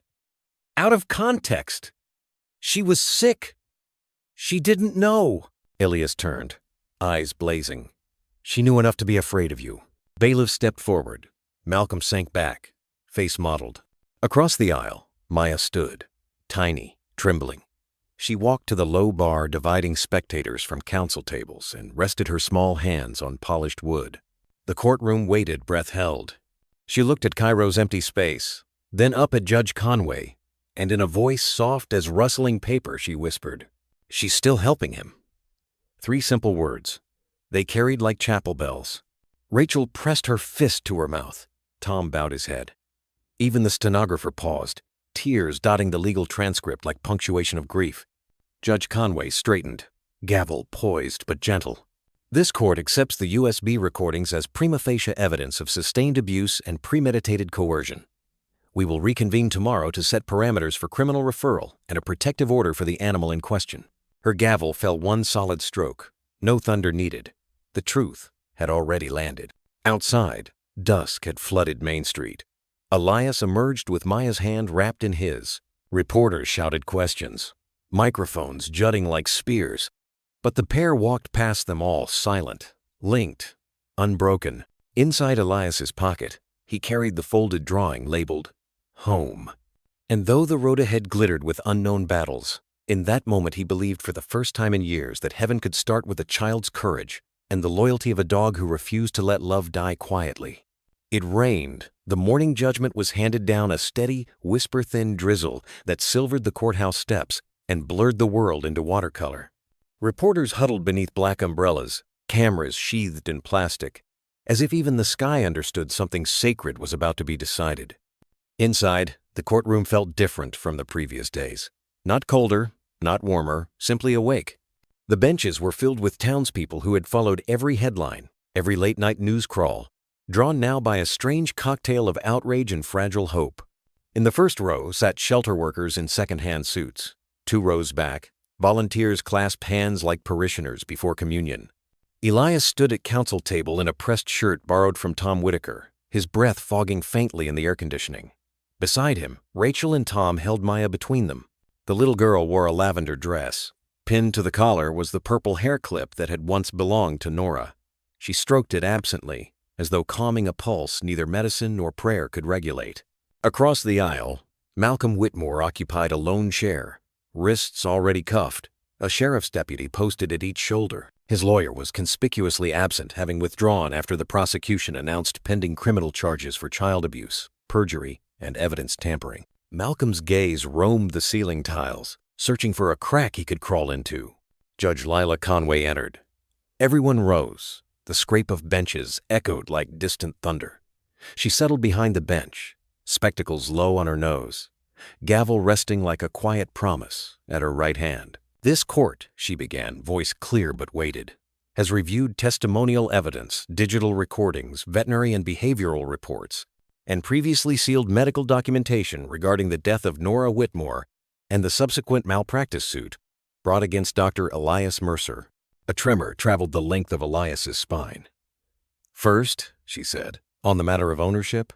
She turned pages that crackled in the hush. "The dog known as Cairo is hereby removed from Sergeant Malcolm Whitmore's custody on the grounds of sustained neglect and abuse, as evidenced in Exhibits B through G, and pursuant to California Penal Code Section 597, the court orders immediate forfeiture." Maya let out a breath she'd held for days. Rachel squeezed her shoulder. Tom's eyes closed in silent relief. Judge Conway continued. "Temporary joint custody of Cairo is granted to Dr. Elias Mercer and Mr. and Mrs. Thomas Whitaker, pending final adoption review. All veterinary costs incurred to rehabilitate the animal will be reimbursed by the State Victims Fund." Elias swayed slightly, momentarily weightless. He felt Maya's small hand slip into his, grounding him to the polished wooden floor. The judge turned to Malcolm. "Regarding your conduct, this court finds probable cause for arrest on the charges of felony, child endangerment, animal cruelty, fraud, and obstruction of justice." She nodded to the deputies. "Take him." Ugh. Metallic clicks rang out. Malcolm was lifted from his seat. He twisted once toward Elias, lips snarled, but whatever words he meant to deliver drowned beneath the cascade of shutter clicks from the back of the room. "For the record," Judge Conway added, "this court also recommends the district attorney reopen the investigation into the wrongful death suit brought against Dr. Mercer. The autopsy excerpts submitted here previously suppressed confirm the child's death resulted from an undetected intracranial aneurysm, not surgical error." She paused, meeting Elias's stunned eyes. "Therefore, the malpractice judgment is vacated, and Dr. Elias Mercer is formally cleared of wrongdoing." A hush, then a quiet sob broke from somewhere in the gallery, spreading like a ripple across water. Elias felt his knees buckle. Tom steadied him with a hand beneath the elbow. Tears blurred his vision, but he did not look away from the bench. He needed to see this moment, to memorize it cell by cell so that shame could never rewrite it again. Judge Conway softened her tone. 7 years ago, this chamber failed a little girl named Nora. Today, we attempt imperfectly to right that failure. Court is adjourned." She lifted the gavel not with force, but with care and let it fall. The wooden crack landed like the closing line of a long, unfinished story. Chaos followed, reporters shouting, officers escorting Malcolm away, strangers hugging in the aisles. But in the eye of the storm, Maya tugged Elias toward the center aisle where the bailiffs would soon lead them out. She peered up, brown eyes glassy. "Home?" she whispered. The single word nearly undid him. Elias knelt, despite protesting joints, blinking through tears that tasted of rust and salt and years lost. "Yes," he managed, voice hoarse. "We can take him home." And Maya smiled a small, tremulous sunrise. She reached into her pocket and produced a folded scrap of paper. On it, she'd drawn 3 figures holding a leash together. An old man, a little girl, and a German shepherd whose tail arced like a question finally answered. Above them, in looping letters that wobbled but never wavered, she'd written, "Family is who stays." Elias pressed the drawing to his chest. He thought of Helen's empty coffee cup waiting on the kitchen table, of Danny's medals gathering dust, of Nora's voice sealed in a USB now bound for evidence. And he realized that grief, in its strangest alchemy, had forged something fiercely alive, a second chance neither medicine nor law could prescribe. He rose slowly. Outside the courtroom doors, someone was calling his name. Cameras were flashing. But the noise felt distant, muffled by the thunder of his own heartbeat and the child beside him who had learned to speak again, not through therapy, but through the steadfast silence of a dog who refused to abandon her. As they stepped into the hallway, the bailiff ushered them toward an exit cleared of press. At the far end, Cairo awaited released from intake for a final reunion. The moment he saw them, his ears perked, tail sweeping the floor once before he stood, regal and uncertain. Maya let go of Elias's hand and walked forward. She didn't rush. She didn't call. She simply opened her arms. Cairo covered the distance in 3 strides and lowered his great head to her chest. She buried her fingers in his fur, eyes closed, lips moving in a soundless thank you. Then she turned, one hand still gripping his collar, and beckoned Elias forward. He came. He rested a trembling palm over Cairo's scarred ear, first the good one, then the broken. The dog leaned into the touch, eyes half closed, as if surrendering to a peace he'd waited an eternity to feel. Tears blurred Elias's vision once more, but they were not the scalding tears of failure.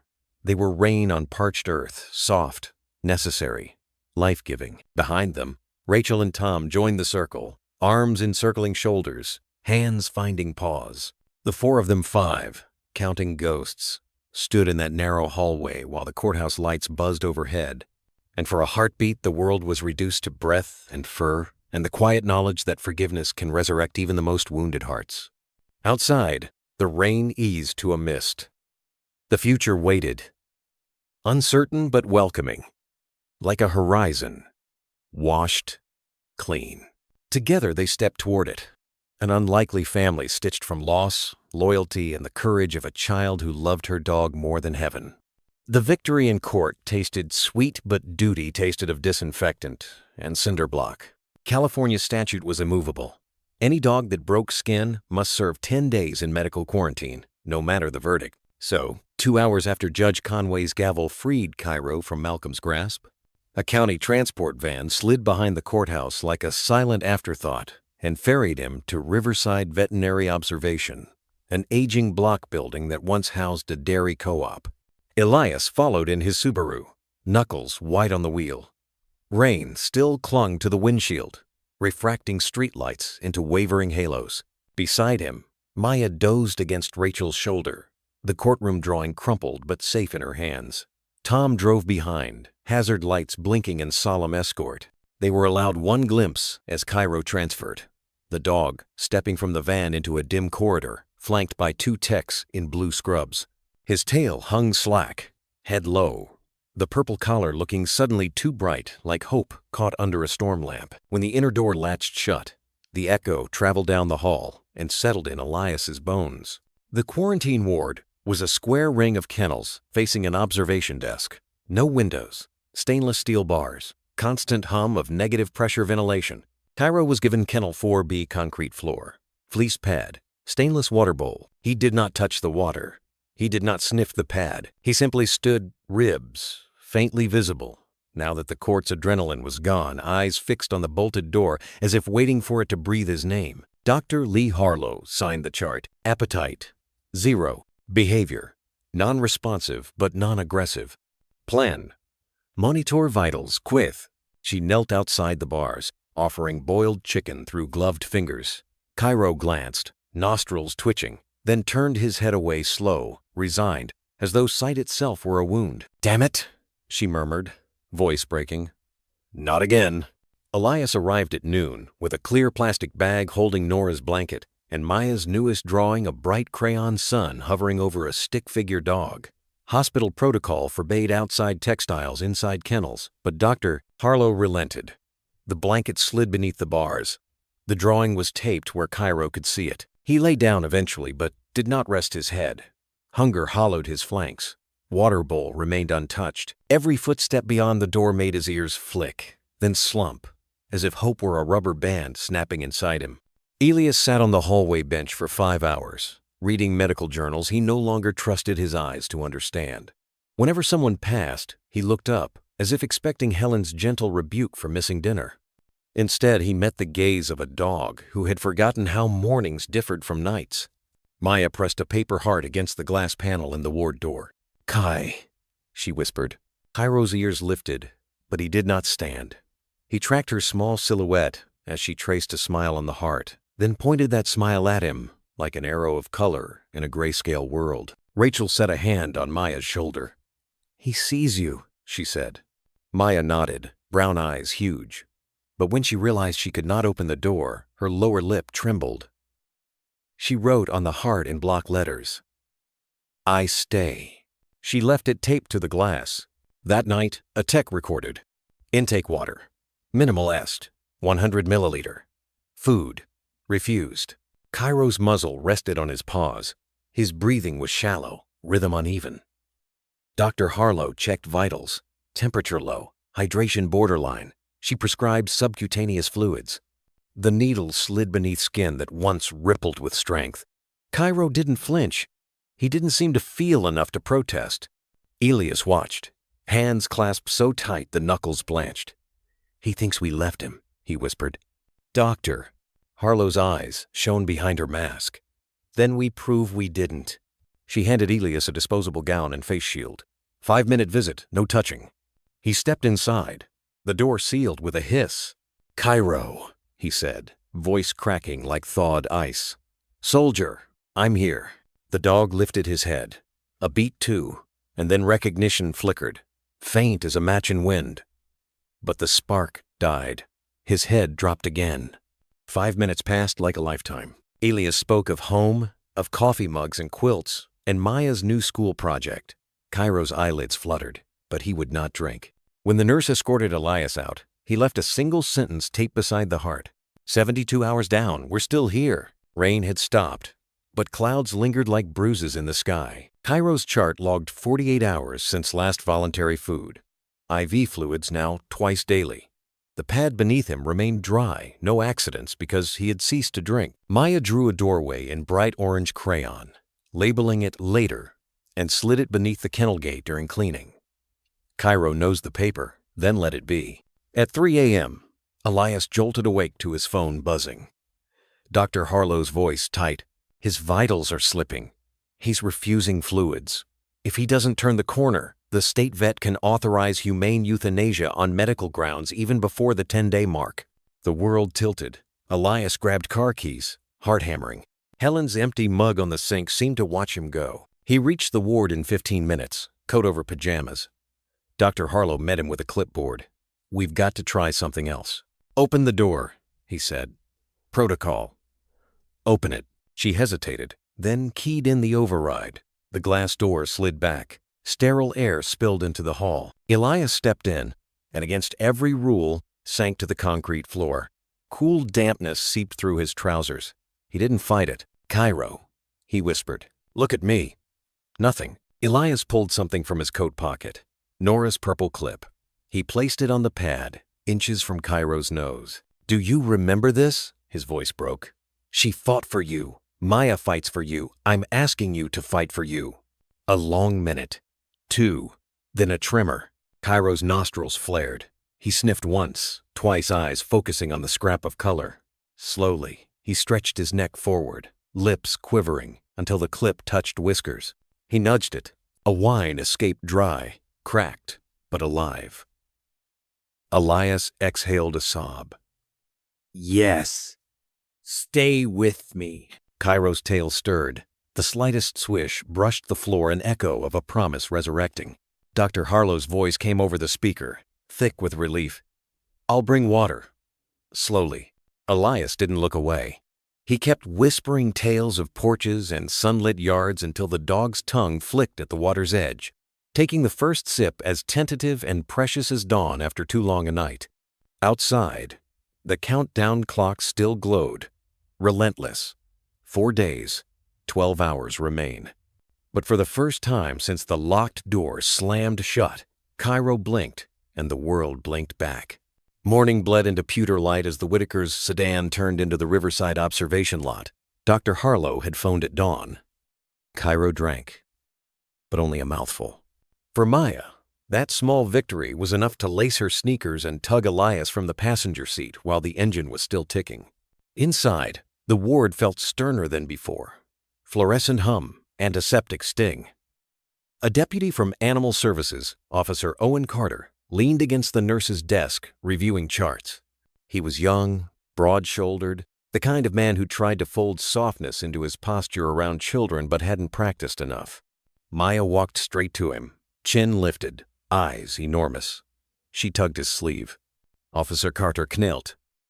"Morning, kiddo." Her voice was a reed in the wind. "He thinks we left him, like before." The words, soft yet flint-edged, landed heavier than any accusation. Carter's expression shifted, paperwork armor cracking, as he glanced toward Kennel 4B. "He's on mandatory watch," he said gently. "I can't change that." Maya didn't blink. "But we can change how he waits." Elias stepped forward, fatigue wrapped around him like an unworn coat. "Officer, I'm prepared to assume the cost of a private isolation suite at Mountain View Vet Hospital. Negative pressure stalls, 24-hour monitoring, every statute satisfied, but with windows and outdoor scent ports. He'd see the sky." Carter straightened, weighing procedure against the steady plea in an old man's eyes. "County regs allow off-site quarantine if the facility meets Code 214B and a licensed vet signs liability." "Dr. Harlow already drafted the letter," Elias said, unfolding a paper still warm from the printer. "And I'll post full bond for damages." Carter exhaled. "Let me clear it with the supervisor. It'll take an hour, maybe 2. Maya's shoulders eased barely, but she still clutched something behind her back. She pivoted toward Cairo's run. Through the bars he lay curled, head on paws, ears half alert at her approach. She slid the hidden object through the gap. Yesterday's heart-shaped drawing, now refolded around a fresh message in purple crayon. "We're still here." Cairo's nose twitched. He nudged the paper, unfolded it with one careful paw, then set his chin atop the heart as though claiming custody of hope itself. The faintest tremor traveled down his tail, half a wag, more a question than an answer. Rachel joined them, eyes glassy. "He knows, honey. He sees you." Officer Carter returned, phone still to his ear, nodding. "Supervisor signed off. Private quarantine approved. Provided transport occurs under sealed crate with an armed escort." Elias closed his eyes in relief. "Thank you." "Don't thank me," Carter said quietly. "Thank the kid who reminded me why these rules exist, to protect the innocent, not punish them." Maya looked up, surprised. Carter winked, straightened, and headed to finalize paperwork. 2 hours later, a county van idled at the rear exit. Dr. Harlow sedated Cairo lightly, just enough to keep panic at bay, then guided him into a padded travel crate. Maya slipped her hand through the side grate, fingertips brushing his fur. "We'll follow right behind," Elias promised, kneeling beside her. 10 days goes faster when you can see mountains." Maya nodded. Cheeks wet, though, she made no sound. The van doors closed with a hollow thunk, and the convoy rolled into late-morning traffic, red and blue strobes clearing the path. Elias watched until the lights disappeared. Only then did he notice the weight in his pocket. The purple hair clip, returned by Dr. Harlow for safekeeping. He pressed it to his heart, feeling the pulse beneath steady, defiant. "Hold on, soldier," he whispered to the absent dog. "Your family is still here." N. As they headed for the car, Maya slipped her small hand into his, the gesture, now a habit, a vow, a line unbroken between past and present. Overhead, clouds parted just enough for a single shaft of light to find the wet asphalt, turning the road ahead into a silver ribbon that seemed, for the first time, to lead somewhere merciful. Mountain View Veterinary Hospital perched against the foothills like a modest sanctuary, stucco walls, weather-softened, tall windows, framing cedar and sky. The isolation wing sat apart from the main clinic, built for bite cases and wildlife rescues. Glass front runs, negative pressure vents, and most important, daylight. Afternoon sun fanned across the floor in pale rectangles, and for the first time in days, Cairo's coat glimmered with something close to gold. Dr. Lee Harlow guided him through intake with practiced calm. Sedation had worn thin. He walked under his own power now, head low but alert to the new scents of pine cleanser and distant horses from the equine barn. Maya watched from the corridor, palms pressed to tempered glass, whispering encouragement the dog could not hear but perhaps could feel. Elias signed liability papers until his hand cramped, then turned to Harlow. "Run every panel," he said. "Blood work, orthopedics, full-body imaging. If there's hurt hiding, we find it." Harlow nodded, her gaze softening. "And, the collar? Do you want it removed for comfort?" Elias hesitated, thumb brushing the worn leather. "He panics if it's off. But X-ray it. We need to catalog every artifact tied to that suitcase." In radiography 2, the tech slid a lead apron over Cairo's back, coaxed him onto the table. The dog complied, trembling only when the machine's mechanical arm whirred overhead. A single shot later, the screen bloomed with black and white anatomy. Spine like a string of pearls, ribs arcing outward, a heart silhouette skewed slightly from years of stress. Harlow tilted her head. "What's that?" she murmured, zooming the image. Near the cervical region, nestled in the padded underside of the collar, a rectangle no larger than a postage stamp glowed brighter than bone metal, dense enough to bounce X-rays. Elias leaned closer. "Not a buckle. Too far lateral. Big." The tech muttered. "Some collars hide GPS trackers, but that's odd placement." Harlow scanned again to confirm. "We'll need to remove the collar under mild sedation. He might fight if we cut it off while conscious." Cairo, sensing tension, issued a low grunt, not quite a growl, more question than threat. "It's okay, boy," Elias soothed, hand on scarred ear. "We're not taking it away, just checking for splinters."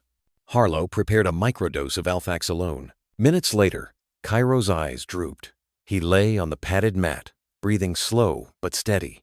Using trauma shears, she sliced the inner lining. Dusty padding spilled like old confetti, along with a thin silicone sheath, stitched shut with fishing line. She slit the sheath. A tiny digital voice recorder slid onto her palm. No bigger than a coin battery, stamped with an obsolete tech brand.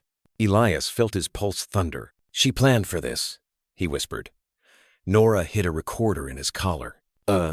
Harlow fetched sterile gloves, inserted a micro USB cable into the port.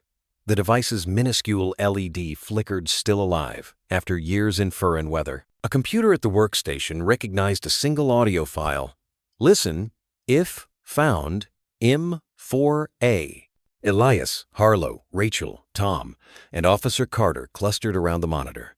Maya stood on tiptoe beside her father, fingers clutching his belt loop. Harlow clicked play. Static crackled, then cleared. Nora's voice drifted out faint but unmistakably hers. "If you're hearing this, Cairo did his job. My name is Nora Whitmore. I was 8. Daddy says no one believes sick kids, so I recorded proof. If something bad happened, please find Dr. Mercer and tell him it wasn't his fault. I'm sorry if Cairo is scared. Tell him brave doesn't mean loud. Brave means staying when people leave." "There's more on the USB in the suitcase. Someone smart will find this. Cairo will show the way. Thank you for listening. Please keep him safe. He likes purple." Silence. No one spoke. Outside the window, wind stirred cedar branches. Somewhere down the hall, a kennel gate clanged, distant as another lifetime. Maya finally broke the quiet. Barely audible, but clear. Someone smart found it. Her eyes flicked to Elias, then to Harlow, then back to the sleeping dog. Officer Carter cleared his throat, voice thick. "This adds weight to criminal charges. Chain of custody will be airtight." Elias pressed a trembling hand over the recorder, as if shielding the child's words from the world's noise. "She trusted strangers more than her own blood," he murmured. "We owe her more than justice. We owe her peace." Harlow replaced the collar, not yet fastening it, but laying it beside Cairo like a promise waiting to be renewed when he woke. "First, we heal him," she said. "Inside and out." She glanced at Maya. "Would you like to choose a new comfort color for his bandage?" Maya nodded. cheeks damp. She pointed to a roll of lavender vet wrap on the supply cart, the same hue as her dress. Hours later, sedative ebbing. Cairo blinked against fluorescent light. His gaze found Elias first, then traveled to Maya's small frame seated cross-legged a few feet away, clutching a stuffed fox she'd brought from home. Slowly, Elias lifted the purple hair clip they had attached it to the collar's outer strap like a medal. "Look, soldier," he whispered. "Message received." Cairo's ears pricked. He inhaled, catching the faint scent of child and lavender. And for the first time since the highway, his tail lifted, sweeping once across the mat in a hesitant salute. Maya smiled wide, unguarded. She set the stuffed fox near his paw, then unfurled a new crayon drawing, a big brown dog wearing headphones and a cape. Above it, she'd written in looping bubble letters, "Heroes carry voices." Elias swallowed hard, feeling something unstitched deep inside grief giving way to awe. "Indeed they do," he said. And as Cairo laid his head on the toy fox, eyelids drifting closed, there was peace in his posture, not surrender, but trust that the silent mission entrusted to him by a brave, dying child had finally reached the people who would finish the fight. Outside, dusk painted the mountain's violet matching bandage, dress, and clip an accidental symmetry only the universe could devise. Somewhere within that soft purple hush, Nora's echo lingered. Someone smart will find this. Cairo will show the way. He had. And now, at last, he rested. Rain streaked across the windows of Mountain View's consultation room, blurring the hills beyond into soft shadows. Inside, the room was dim and reverent. Cairo resting in the corner, lavender-wrapped paw curled beneath him. Maya cross-legged nearby, coloring in silence. At the table, Elias, Dr. Harlow, and Officer Carter leaned over a laptop. The micro-recorder found in Cairo's collar had revealed a hidden file dated 3 days before Nora's surgery. Harlow clicked play. A woman's voice, steady but urgent, filled the room. "Dr. Mercer, you don't know me. I'm Christina Whitmore, Nora's aunt. I work at the medical examiner's office. I'm recording this on my break because I'm scared." Static. Glass clinking. "Malcolm isn't grieving. He's planning. He took out life insurance on Nora after her diagnosis met with a malpractice attorney. Told him, if surgery fails, I've set the stage. He's been withholding her meds to worsen her scans. And..." Elias froze. Carter swore under his breath. Christina's voice cracked. "I confronted him. He called me a morgue mouse. But I pulled her real MRIs. Hid them. If anything happens to me, Cairo knows where they are." A pause. A whispered confession. He doesn't see Cairo as a pet. Says once the lawsuit hits, the mutt goes too.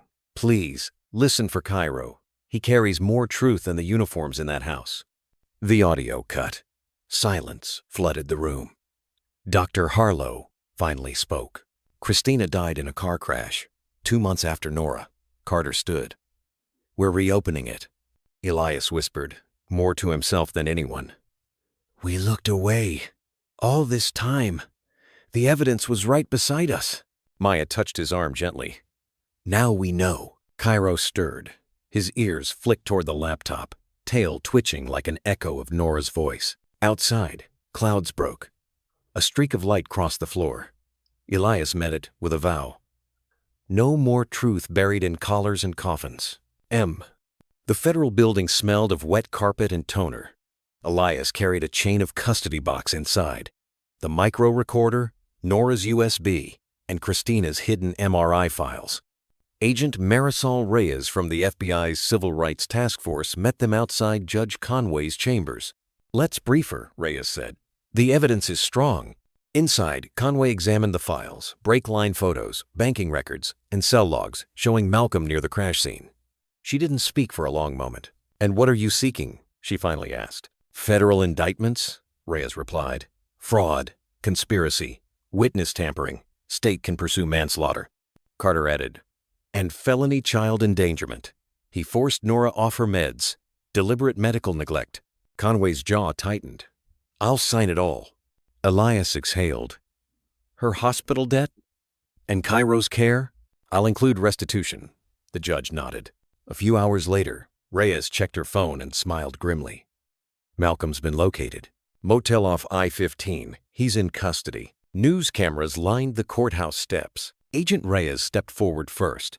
The U.S. Attorney's Office is filing charges against Malcolm Whitmore for fraud, conspiracy, and obstruction. State will pursue manslaughter in the death of Christina Whitmore and felony child endangerment. A reporter shouted, "What role did the dog play?" Judge Conway answered, her voice clear. "Cairo, the German Shepherd, safeguarded the evidence that broke this case." Another asked, "Dr. Mercer, comment?" Elias stepped forward, hand in his pocket, clutching Maya's drawing. Nora loved her dog more than heaven. Today, heaven spoke through him. Silence. Then, applause from somewhere behind the press barricade. 3 days later, in quarantine, Cairo lay on a soft fleece mat, IV removed, wounds dressed. The clock above his kennel read 2 days, 11 hours. Maya stood outside. Cardigan pockets stuffed with drawings. Elias knelt beside her. The visitation hatch was small, but enough. Elias reached through. "Evening, soldier?" Cairo rose, slowly, stiffly. He pressed his nose to Elias's hand, exhaled a foggy breath, and wagged his tail once. Maya knelt. "Rosie said we'd find you." She slid a drawing through the hatch. Nora with angel wings, Maya with her purple clip, Cairo between them. Hearts linked them all. The dog studied the picture, then looked at the girl. A soft chuff left his throat. Then his tail wagged, again, deliberate, certain. The lavender bandage on his paw fluttered like a flag of survival. A week later, in a small cottage north of town, Cairo stood at the threshold. No collar, no leash. Just Maya holding the door open and a patch of sun waiting on the rug. He stepped inside. A new tag glinted on his neck. Cairo Whitmore, Mercer, family, evidence, hero. That night, as rain kissed the windows, Elias read aloud the letter Christina had written for the future. Maya fell asleep in his lap. Cairo lay beneath the table, head resting on Elias's foot. And for the first time in years, the house was whole and silent and safe. The ghosts had been honored, the truths finally heard, and the dog finally home. Truth won today. Maya, Aje Siete, survivor, sister in spirit. Elias swallowed a lump the size of a stone. He hadn't realized how desperately he'd waited for that tail to swing, without pain, without fear, just honest canine joy. She was right, he told Cairo, voice cracked from sleepless nights. She led us all this way. The dog pressed closer, muzzle sliding through the hatch until whiskers tickled the back of Elias's palm. Warmth radiated through the thin rubber glove, proof that some forms of grace still breached barriers. Maya reached in next, her child's small hand resting atop Elias's. Cairo's nose shifted to her fingers. He licked once, tentative. Her face bloomed, eyes bright, lips parted in wonder. For a girl who'd forgotten speech for years, a single lick was a sonnet. Outside the glass, Dr. Harlow watched from the nurse's station, chart clutched to her chest. The gentle wag, the shared touch vital signs no monitor could quantify, drew a smile that crinkled the corners of her tired eyes. She turned away, giving them privacy. Maya unfolded a second sheet, blank side out. She produced a crayon nub, purple of course, and wrote in wobbly capitals, 2 days. Wait, She held the sign to the glass. Then home, she added, voice barely louder than the hum of air vents. Cairo's ears flicked. He settled to the floor, head tilted, tail sweeping again, a slower cadence, like counting heartbeats. His eyes followed the sign, then the girl, then Elias, as if imprinting this promise to memory. Just 2 dawns left. Elias glanced at the countdown clock. 5, 9 hours, 9 minutes, and 42 seconds. He pictured coffee mugs waiting. The porch Helen once filled with geraniums. The spare room where a suitcase would finally rest unopened because its story was told. He pressed both palms against the fur-warm muzzle. Rest easy, friend. Tomorrow we bring the sun inside again. Maya slid her drawing closer, adding one last detail, a tiny key drawn in gold crayon above Cairo's back. She whispered to Elias. He unlocked everything. Elias nodded, feeling the burn of tears unshed. Yes. And tomorrow, we turn that key for good. They withdrew their hands. Cairo remained at the hatch, watching until they reached the hallway. When the door sealed, he did not return to the far corner. Instead, he lay by the glass, head resting atop Maya's picture, eyes half closed, in a peace he no longer questioned. As Elias and Maya stepped into the corridor, the girl reached up and slipped her fingers into his. Together they walked past rows of quiet kennels, their footsteps echoing like soft drumbeats of a future finally invited to live. Behind them, tail still wagging in slow, steady rhythm, Cairo drifted to sleep beneath the lavender-painted dusk. If dogs dream of voices, perhaps he followed Nora's laughter through fields of purple sky, carrying her message forward. They found me. They stayed. And I am not alone. Cairo's first breath of freedom tasted like rain-washed grass and sun-warmed concrete. 10 mornings after the bite, the quarantine gate opened with a sigh, and the German Shepherd trotted out wearing a new tag. No longer evidence. Family. Dr. Harlow wiped her tears as Maya clipped on a purple collar. The moment her fingers found the clasp, Cairo's tail swept wide as if every stored wag burst free. Cameras clicked, but Maya only whispered, "Home, Kai. Home, M." From the car, Elias watched with a hand over his chest, feeling the Subaru's soft idle like a second heartbeat. When Cairo leapt in beside a suitcase now covered in crayon stars and glitter hearts, Elias exhaled a breath years in the waiting. The Whitaker guest house sat behind their robin-egg blue home, red-tiled roof, 5 sunlit windows, and a door Maya insisted now belonged to Elias. "Mom said," she added firmly. Rachel appeared on the porch. "It needs stories," she smiled. Tom followed, setting down a box labeled E and K Memories. "There's still a record player inside," he winked. "Maya thinks Cairo likes vinyl." Elias looked at the house-curtained windows, warm light, blooming citrus. It didn't smell like grief. It smelled like beginning. "If I move in?" he asked Maya. "Who makes the morning coffee?" "You do," she grinned. "But I taste first." She opened the door. Sunlight spilled in like breath. The week unfolded gently. Day 1. Elias unpacked 3 boxes. Helen's yellow apron hung beside the stove. Within an hour, Cairo curled beneath it. Danny's bronze star stood on a shelf between 2 crayon portraits, Soldier Brother and Dog Hero. Day 3. Maya spun jazz vinyl, Helen's favorite. Cairo snoozed to the rhythm. Elias hummed along, surprised at the sound of his own voice. Day 5. Rachel organized a wall of hope. Polaroids of Maya and Cairo, Nora's drawings beside them, stitched past and present into a quiet collage. Day 7. Tom taught Elias to grill salmon. When Maya dropped a fillet, Cairo caught it midair, then on command, returned it, tail wagging. "Sergeant Goodboy," Tom laughed. A new family joke was born. That night, Elias sat by the window, mug in hand. Cairo snored beside him. Not the silence of absence, but one filled with memory settling into peace. On the wall hung a framed drawing by Maya. 3 figures, Elias, Maya, Cairo, beneath a house with glowing windows. Cairo nosed his knee. "Feels different," Elias whispered, forehead pressed to fur. "Not lighter, just shared." One morning, Maya padded in with bedhead and mismatched socks. Elias set out 2 mugs, his old one in her garage. Sale treasure. The smell of cinnamon toast curled between them like history rewritten. Cairo dozed between their chairs, head resting on the sticker-covered suitcase, once a symbol of flight, now transformed with stars and dinosaurs, and one special rainbow. "Guard duty again?" Elias teased. A tail thump. Affirmative.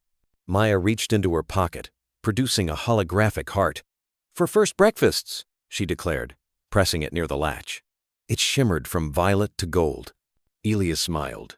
Perfect placement. They ate toast, spoke of dogs and glitter frames. Elias marveled. They had fought for extraordinary justice now.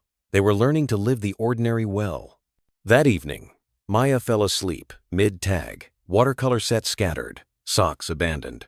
Elias tucked her in, then sat at the desk, old pen in hand. A clean sheet waited. He breathed deeply and began, "Dear Nora, you never asked for goodbye, so I won't give one. Cairo is safe. Maya is safe. And somehow, so am I. Your plan worked." Outside, Wind stirred bougainvillea petals across the window like applause for someone brave. Maya speaks now, loudly. She calls Cairo Captain Brave. He sleeps between us, ears twitching at every creak. He takes the job seriously. The suitcase isn't a coffin. It's a time capsule. Maya's heart sticker, for first breakfasts, sits right on top. Tonight we'll add one last thing. This letter. He folded the page, tucked it in a lavender envelope decorated by Maya. On the front, for Rosie, open in heaven. He knelt beside Cairo, opened the suitcase, and nestled the envelope atop Polaroids, the purple hair clip, and Maya's school note. Spoke in class today. There, Elias whispered. Message delivered. Cairo sniffed the envelope and laid his chin on it. Tail sweep. Mission complete. Elias looked to the main house windows aglow with life. Rachel rinsing dishes. Tom packing lunch. Maya's shadow dancing on her shade. A house with many windows indeed. He whispered, Good night, Rosie. Thank you for trusting us with your son. That night, Elias slept deeply. Cairo lay by the door, guardian still, but no longer heavy with duty. Just steady. Just home. Outside, stars wheeled silently overhead. Inside, dreams came and went, gentle, clean, and finally, unburdened. In a small house full of light, grief had found its next form. Not a weight to carry, but a lamp to pass forward. And for the first time, everyone in that house, child, dog, and soldier of memory, slept without flinching at dreams. The email arrived just after sunrise, wedged between a grocery coupon and a reminder to pay the light bill. Elias nearly deleted it unseen old habit after years of spam and subpoenas, but the subject line stilled his thumb. Invitation, vertical bar, Children's Hospital Ethics and Resilience Roundtable. He opened it, pulse thrumming. Dr. Mercer. In the wake of recent legal clarifications surrounding the Whitmore case, our Pediatric Ethics and Trauma-Informed Care Board is expanding its advisory team. Your clinical experience combined with your lived insight into malpractice litigation and child-family dynamics uniquely qualifies you to mentor physicians in complex, high-risk decision-making. We meet twice a month, no scalpel required, only wisdom. If you're willing, we're listening. Dr. Lorraine Chen, Chief of Pediatric Surgery. Elias sank onto the porch step, coffee sloshing over his mug. Morning light spread across the grove, catching dew on oranges like droplets of molten glass.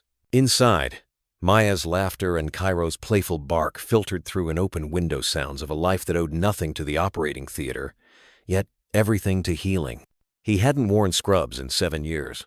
Not since his badge access revoked, his reputation trampled, and his hands once steady enough to tease tumors from children's brains had begun to tremble at the sight of an OR. But this was different. No scalpels, no lawsuits waiting in shadows. Counsel, not incision. Presence, not perfection. He drew a breath heavy with citrus and possibility.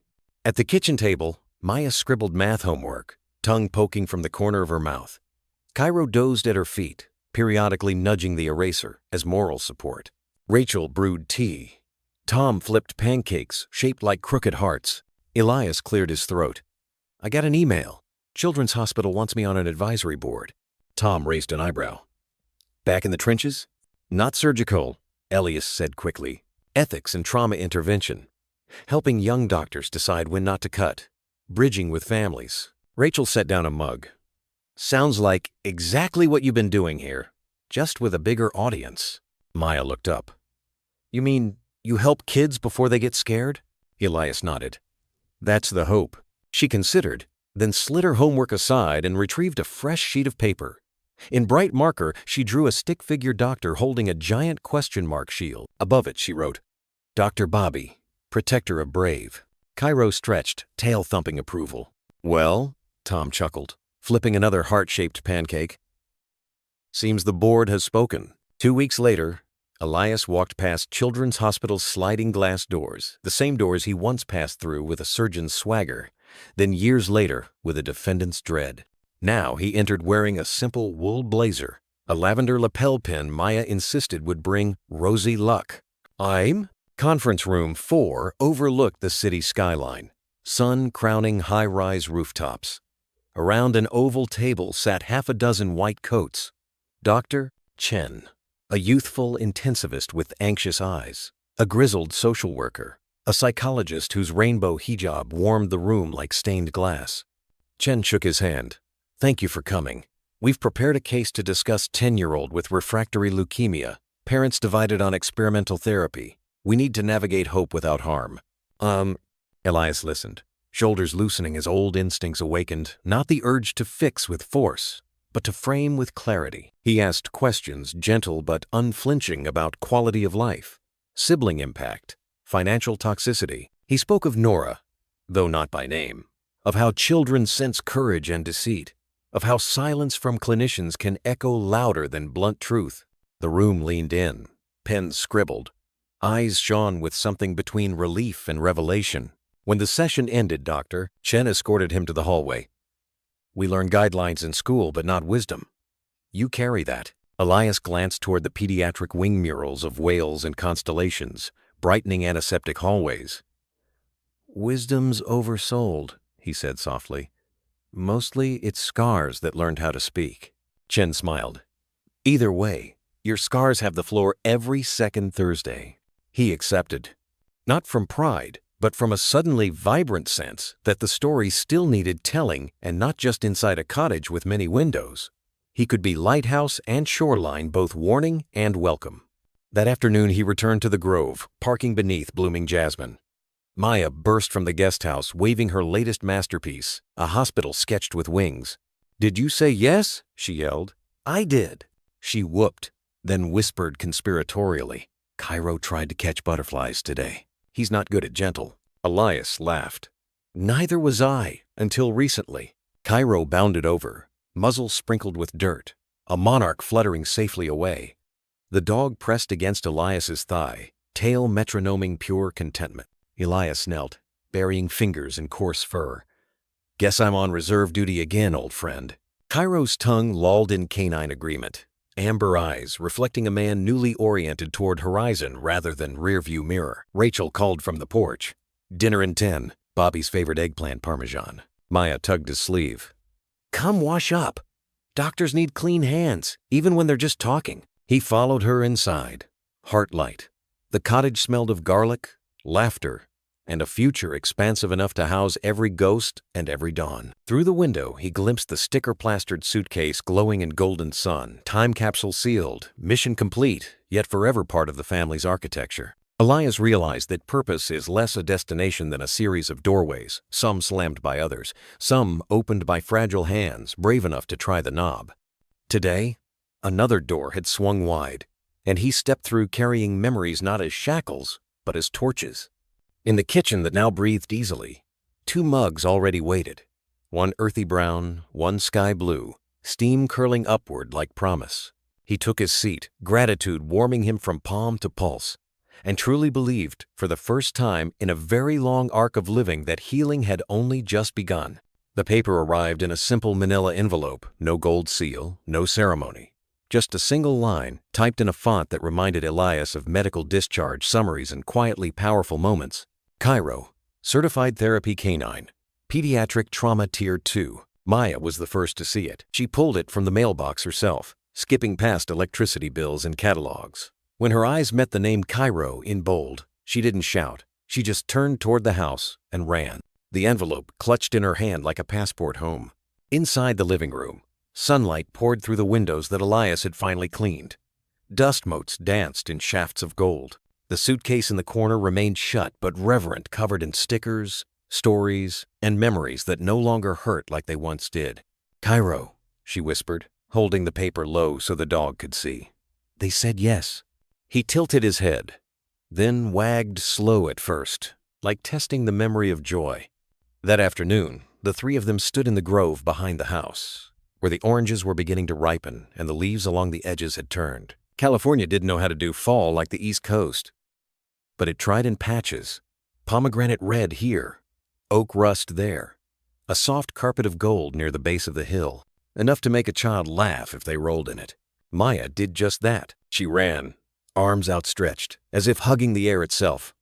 Cairo followed, bounding like he had when he was still a puppy, before the silence, before the cages and bars. His collar no longer a warning sign, But now a blue band marked with a sunflower emblem shimmered as he leapt through the drift of falling leaves. From the porch, Elias watched, mug in hand, the heat of tea trailing through his fingers like memory, and he let himself feel the weight of it, all the years of ache, of guilt, of courtrooms and collar burns and whispered goodbyes in hospital beds. But none of it crushed him. Not anymore. Because something in the way Maya moved, unafraid and unguarded, told him they had finally broken through. She no longer looked over her shoulder before laughing, no longer drew every picture with her mother's hair missing from the frame, and Cairo, once coiled in trauma, now stretched into trust.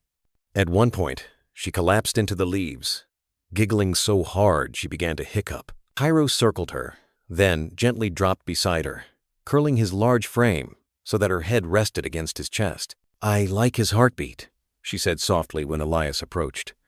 "It tells me I'm still here." Elias knelt beside them, brushing a leaf from her tangled hair. "He feels the same way." She turned her face into the fur and whispered something Elias couldn't quite catch. But Cairo responded, a single lick on the side of her cheek, then a stillness. As if in that moment, he was not a dog, not even a therapy animal, but a sentinel carved from trust, love, and every scar made sacred. That evening, they sat on the porch together, Maya wrapped in a blanket shaped like a bear. Cairo rested across both of their feet, warm and steady as stone. The stars blinked into existence above them, one by one, like a message unfolding in silence. "Do you think Nora would have liked seeing this?" Maya asked, eyes on the sky. Elias didn't answer right away. He reached for the mug beside him, then stopped. Instead, he reached for her hand. "She's seeing it," he said finally.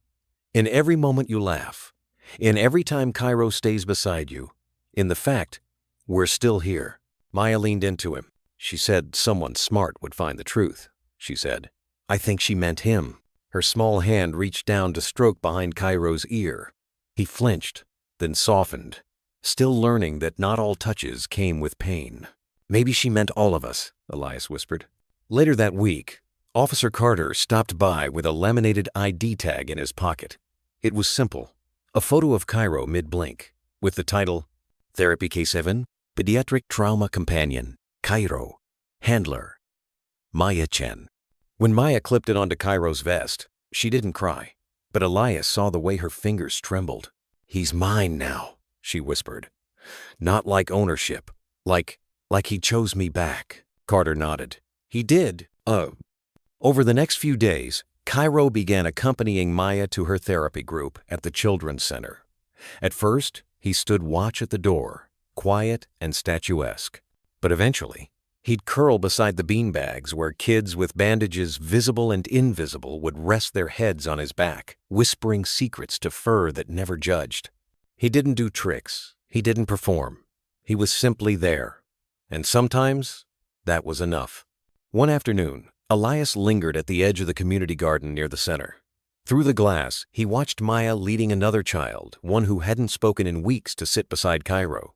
The child didn't say anything, just curled up, inch by inch, until her hand was resting over the therapy dog's ribcage, matching breath for breath.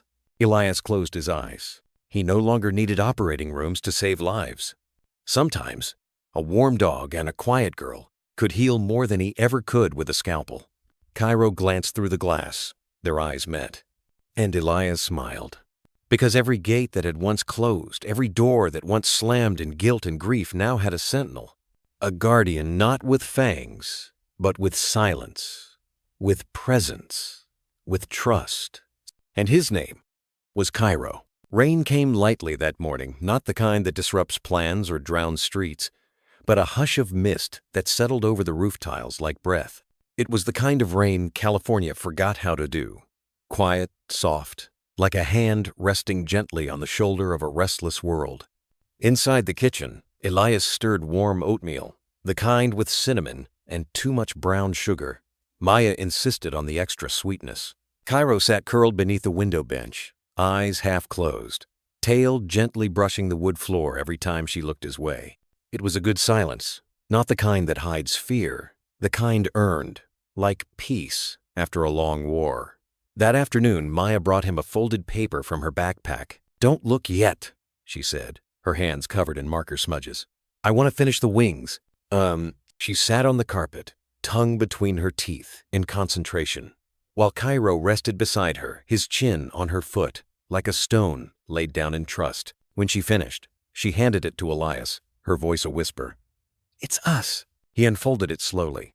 The drawing was messy, in the way only children could make meaningful lines off-center, hearts too big for their boxes, color outside the edges, as if the love inside couldn't be contained. There were 4 figures at the bottom. A tall man with gray in his beard, a girl with bright eyes and scribbled curls, a dog proudly seated between them, tail looping into the word, safe. And above them, 2 figures drawn in the clouds, one with dark hair in a bun, one with a white coat and soft eyes. Nora, Elias said, tracing the first angel's dress. Helen, Maya added. I didn't know what they looked like, so I guessed with my heart. He swallowed hard. They're watching, right? Elias nodded. Always. That night, before the fire in the small hearth, Maya pulled the suitcase close. It was no longer something they feared to open, no longer a relic of unanswered questions. Its leather, once worn and guarded like sacred ground, now bore stickers, hand-drawn suns, crooked paw prints, a star that read Rosie's Light. She opened it gently. Inside, the folded hospital bracelet with Nora's name, still faintly legible. A yellowing photograph of a girl and her dog under an apple tree.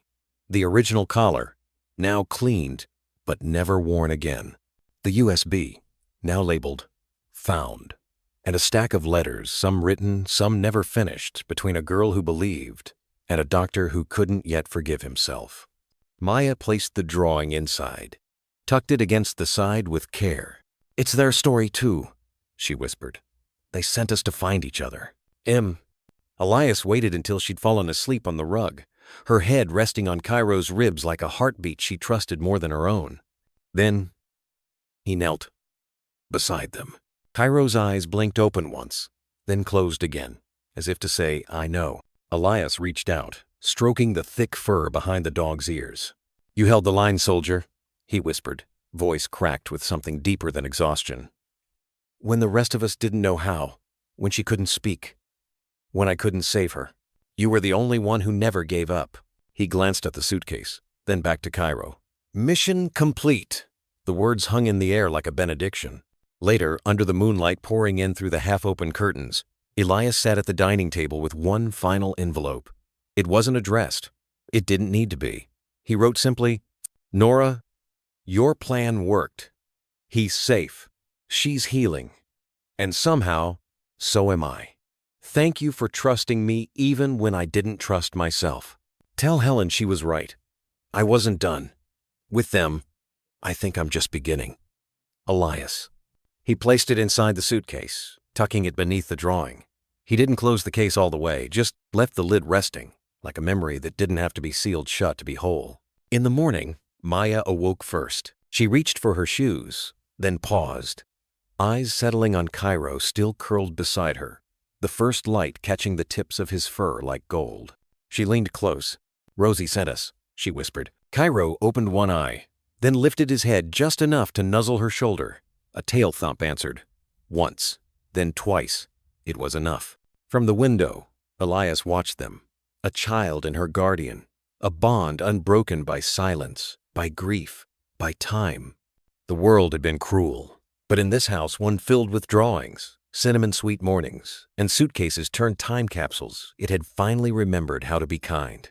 And sometimes, kindness was all it took to turn a dog into a guardian, and a child into a voice, and a broken man into family again. Some bonds can't be explained, only felt.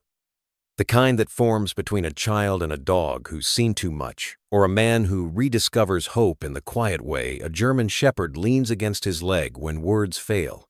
These stories remind us that love doesn't need language.